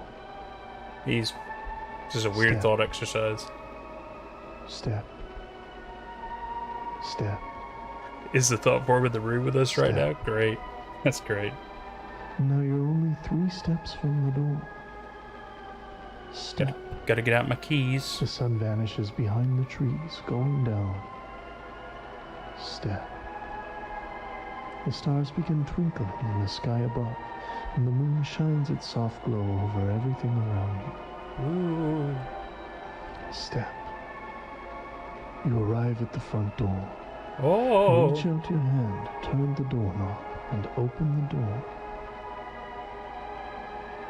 Your house looks like it always does at nighttime, except you're the only one here now. You take off your shoes. First the right shoe. Then the left shoe. Is anybody else uncomfortable as fuck? You can feel the floor against your feet. You can smell the familiar aroma of your house. Everything is in its proper place. You are alone. You're going to walk quietly to your bedroom now. You come to the stairs and begin to walk up. I don't have stairs. You hold on to the banister as you go, letting your hand slide up. Step. Step. Step. Step. You reach the second floor hallway. Everything is in its proper place. You are alone. Nobody else is here with you. You look to the right and you can see your bedroom door closed at the end of the hall. And you start walking nice and calmly towards it. You see the door coming closer with each step. You can see the pink flower stickers that you put on it 2 years ago, and the small wooden sign that reads Tiffany, with the little blue bird in the corner. How does he know all this? Step. Step. Has he been to her house? Step. Step. Do you think a child would have that level of detail in a description? You're at your bedroom door now. I don't know. You reach out your hand and grasp the doorknob and turn it. The door opens, and you can see that your room looks just like it did the last you saw it. You see the colorful quilt on your bed. You see your small white dresser with all the stickers and scuff marks, just like always. Your stuffed animals are all resting by your purple toy box. You feel comfortable. He knows so much information. You are alone. You walk into a room, and that's when you can see something different that's never been there before. Ooh. Tell me what you see. It's a door next to my window. That's right, it's a door. What does the door look like, Tiffany? It looks black. It has weird marks on it. The wood looks weird. You going all House of Leaves on this? And open it. I'm scared. It doesn't matter if you're scared. Hello, You must Jesse. Open the door. Welcome to the stream.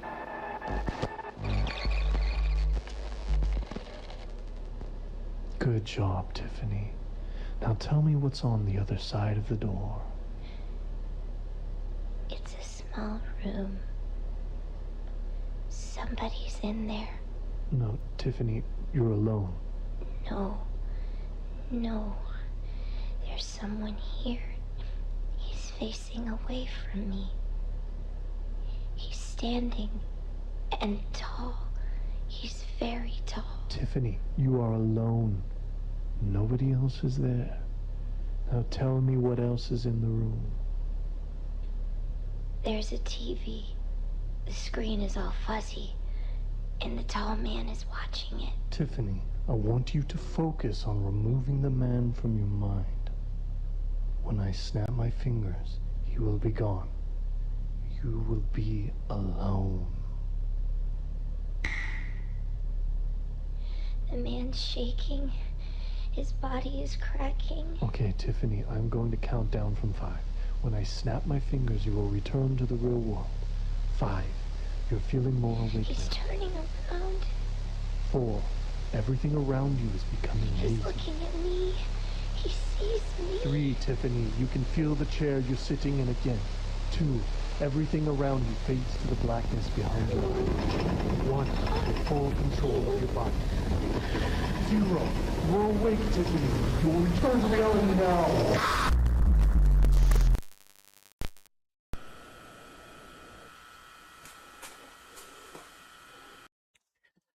Just a sec. I want to see if we can spot the. I don't know. Hang on. Well, I want to see if we can spot the person. Return to reality now. Ah, I was so close. Return to reality now. It's just Tiffany. Just dead Tiffany. It's okay. Great thumbnail, though. Gun Digest. Schizophrenic people are actually having a role in this. Tiffany was seeing thought forms after her baby despawned. She was overwhelmed, hence even more now. Interesting thought. Aw, really? Do we have to... Let's see some of this? Come on, what?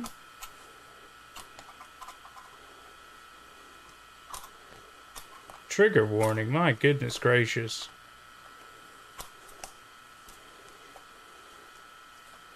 I mean, you know, it might be fake, but, you know, still, it's just the thought, isn't it? Ugh. Makes me feel weird.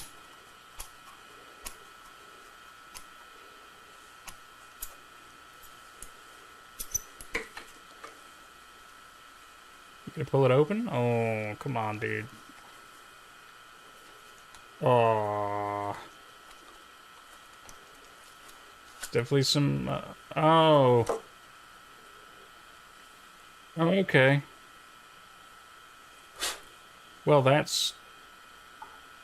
That's different.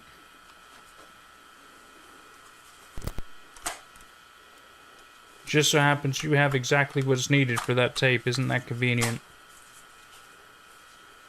Unless this has happened before. I have some very important information for you pertaining to It's the symbol. you have been investigating. You must have questions regarding who I am, how I located you, and what reason I am contacting you. I won't be answering any of those questions. The law will be clear in due time. For now, I am simply offering you information. You can take it or leave it. It's impressive you remained alive for this long.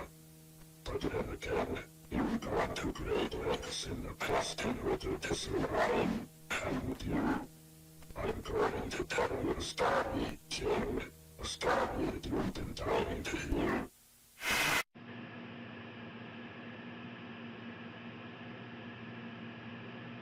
Tiffany? Hello? You gonna bust open your door?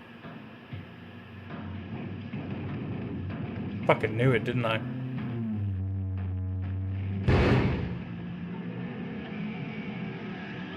Tiffany? Tiffany? Tiffany, go back to bed. Tiffany, go back to bed.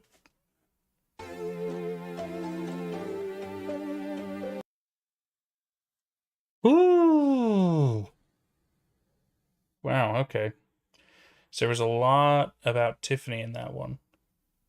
And so she's died. She's been targeted by whatever this symbol group is. Is it the militia? It could be. It's hard to say. Could it be some kind of one of the tulpas? I don't know. I don't know. But maybe the militia are tulpas. You'd say that's also a possibility. Ugh. But she's clearly been affected in some way that has changed her. But the fact she had an autopsy means that she was dead. But she no longer is. But then again, there was that one case file of the one guy who did not have life signs after the exposure to the strange phenomenon. But he still, he didn't have life signs, but he was like, he wasn't decomposing and he wasn't really dying, even though there were no vital signs. So I guess it could be just another case of something like that. Weird. It's horrifying to think Tiffany might be back in some kind of a way. Anyway, we're in tape 11. We're at the last one for Greylock. And then we'll have a bit of time to kind of digest all the crazy shit that's happened. All right, let's preparations for a guest. I don't know if I want company. I don't know if I want any of this company. Not you guys, chat. You're great. But in the videos I've been.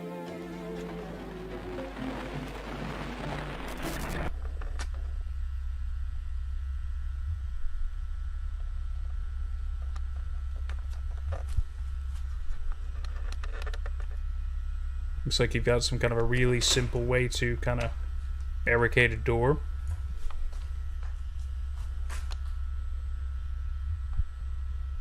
A crude cell, if you will. A way to hold something captive.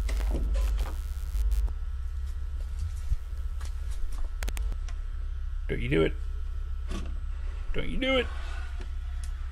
Yep, just showing us how they do that. Okay. Looks fairly solid.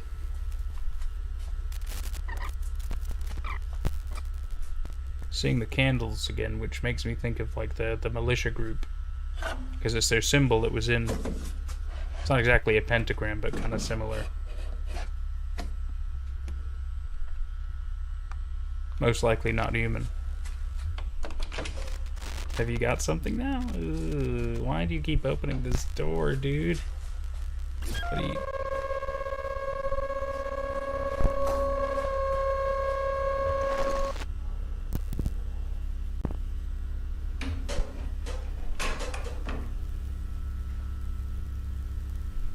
you inside now? You're inside the cell thing?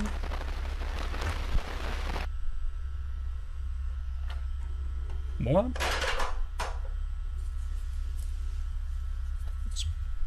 What's going on exactly? Why are you in there?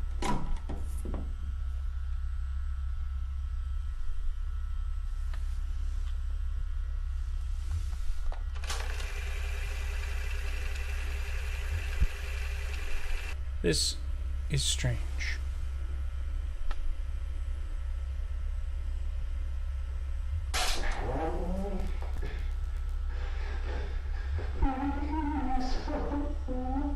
Oh, I wonder if it's a noise to attract one, like a bait.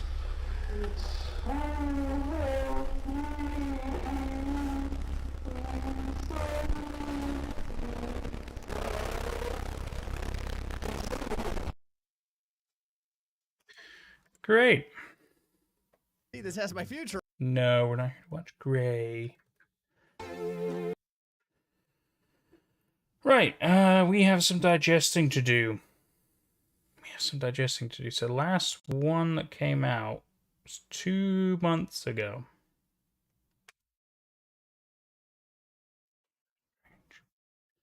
What a crazy little series. He's gonna get locked in. Yeah, that's...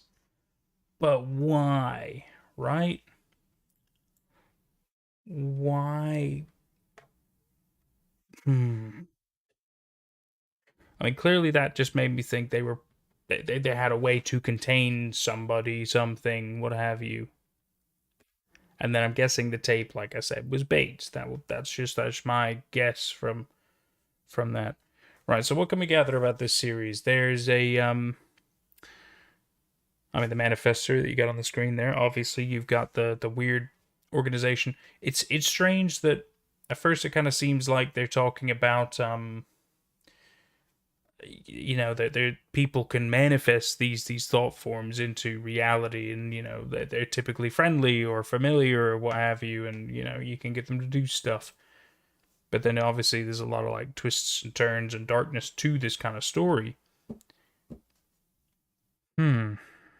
But it just confuses me, right? So they talk about this organization, this Unit 13, that they have this manifesto device which is meant to amplify somebody's thoughts so that they can really properly bring one of these things into reality, right? But then the question is, can anybody come up with a thought form and it becomes real?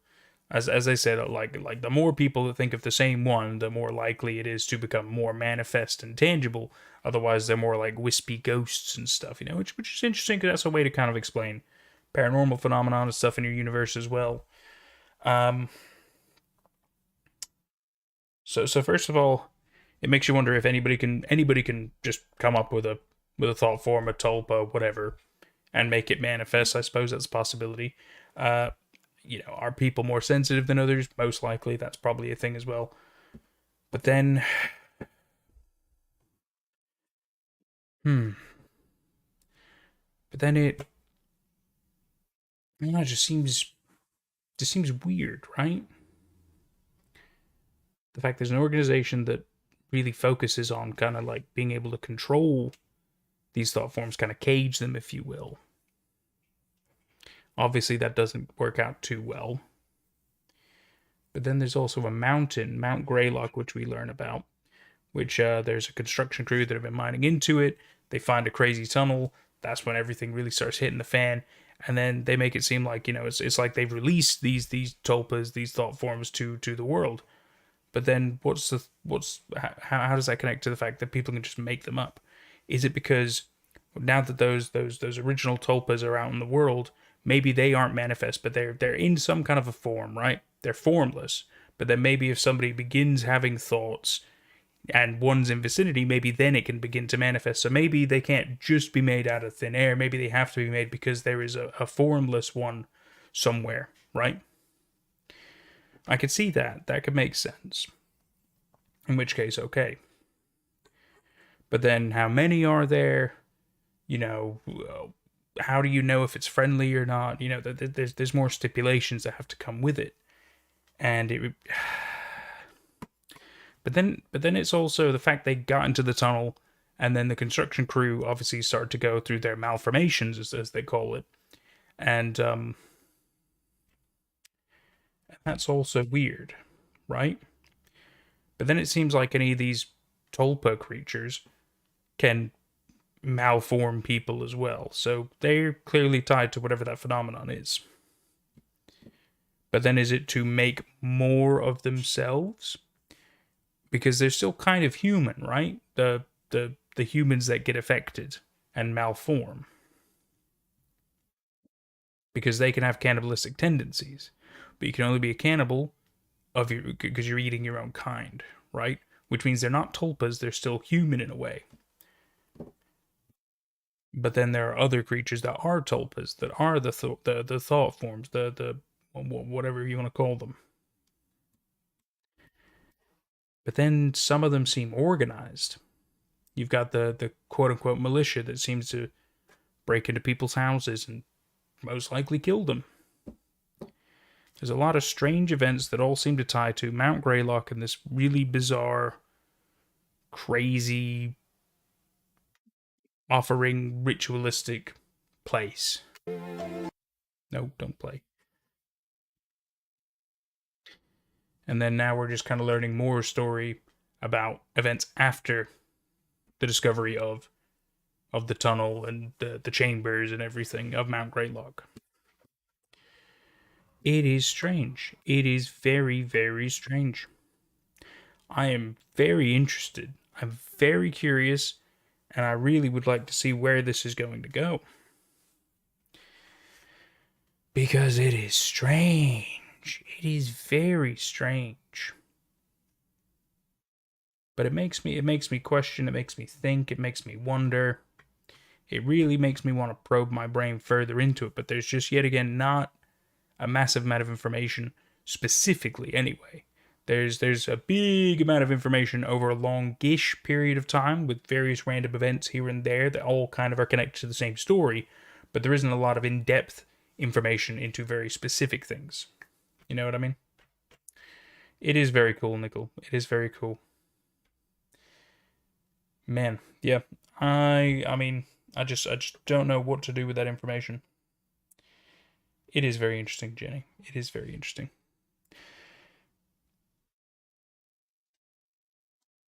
Yeah. I don't know what to do with the info. I very much enjoyed it. But yet again, a lot of the Mount Greylock stuff seems to have manifested because of the crash of the moon into the planet a long, long time ago. At least that's my thought. That's my idea behind it. Creepy as fuck. It sure is. It sure is. Man, absolutely crazy. We've been going for 2 hours. This has been great. This has been really, really good. I'm glad we really got to digest Greylock. This has been a very fun stream. I have to decide if I'm going to change gears into a little short form horror game or not. Sometimes it's 7 o'clock. I don't know. I don't know. It's tempting, but I don't really have any lined up. I wasn't fully ready because I knew Greylock would be long. I mean, 2 hours is quite a time commitment so far, but I'm so excited to see where it's gonna go, man. I'm so excited to see where it's gonna go. Okay, well, either way, we're gonna call it here for Greylock, and possibly Analog Horror for tonight. I've luckily got a lot of your recommendations still in my chat feed, which is great. I'm gonna go ahead and add those to the roster, and then we're gonna plan that out on Sundays to let us know when we're gonna do them on Saturdays to watch them. Fantastic. We got a lot of good info here, a lot of good things I can look into. I love it. I absolutely love it. I hope you do too. We've had a fantastic time. Have I seen The Painter? Don't. It's all shock factor and your day will be ruined. Okay. Well, I definitely won't be watching that one then. I mean, I'll look into it just because, yeah, I'm curious to learn all the different kind of ones out there. But it's probably not one that we'll watch, you know. But there's fantastic. Thank you, Jenny. Thank you, Jenny. But there's definitely quite a few. I mean, what was it mentioned? Radar. There was, we obviously talked about Vita Carnis, but I know about that one. What else? There were quite a few we talked about. Tangy Virus or Oracle Project. Yeah, those are a couple that we got to look into as well. See, that's what I'm talking about. We got ones to look into for future. Fantastic. Right, so yeah, we're gonna call it here for Analog Horror tonight. I will definitely take a break.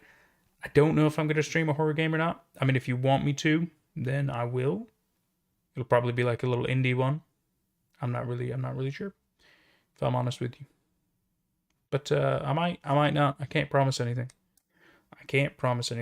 Harmony and Horror. Is that one? Is that a series? I'm gonna have to look into that as well. Fantastic. Right. I'm gonna do a little bit of research. I'm gonna have a bit of a chill time. Decide if I'm gonna do horror or not. Thank you very much for being here, everybody. This has been a great little time. I've enjoyed myself. I hope you have too. What the fuck was that series, right? My God, Greylock. That was crazy cool. Crazy cool. Okay, all you beautiful people. You take care out there. We'll see you for the next one.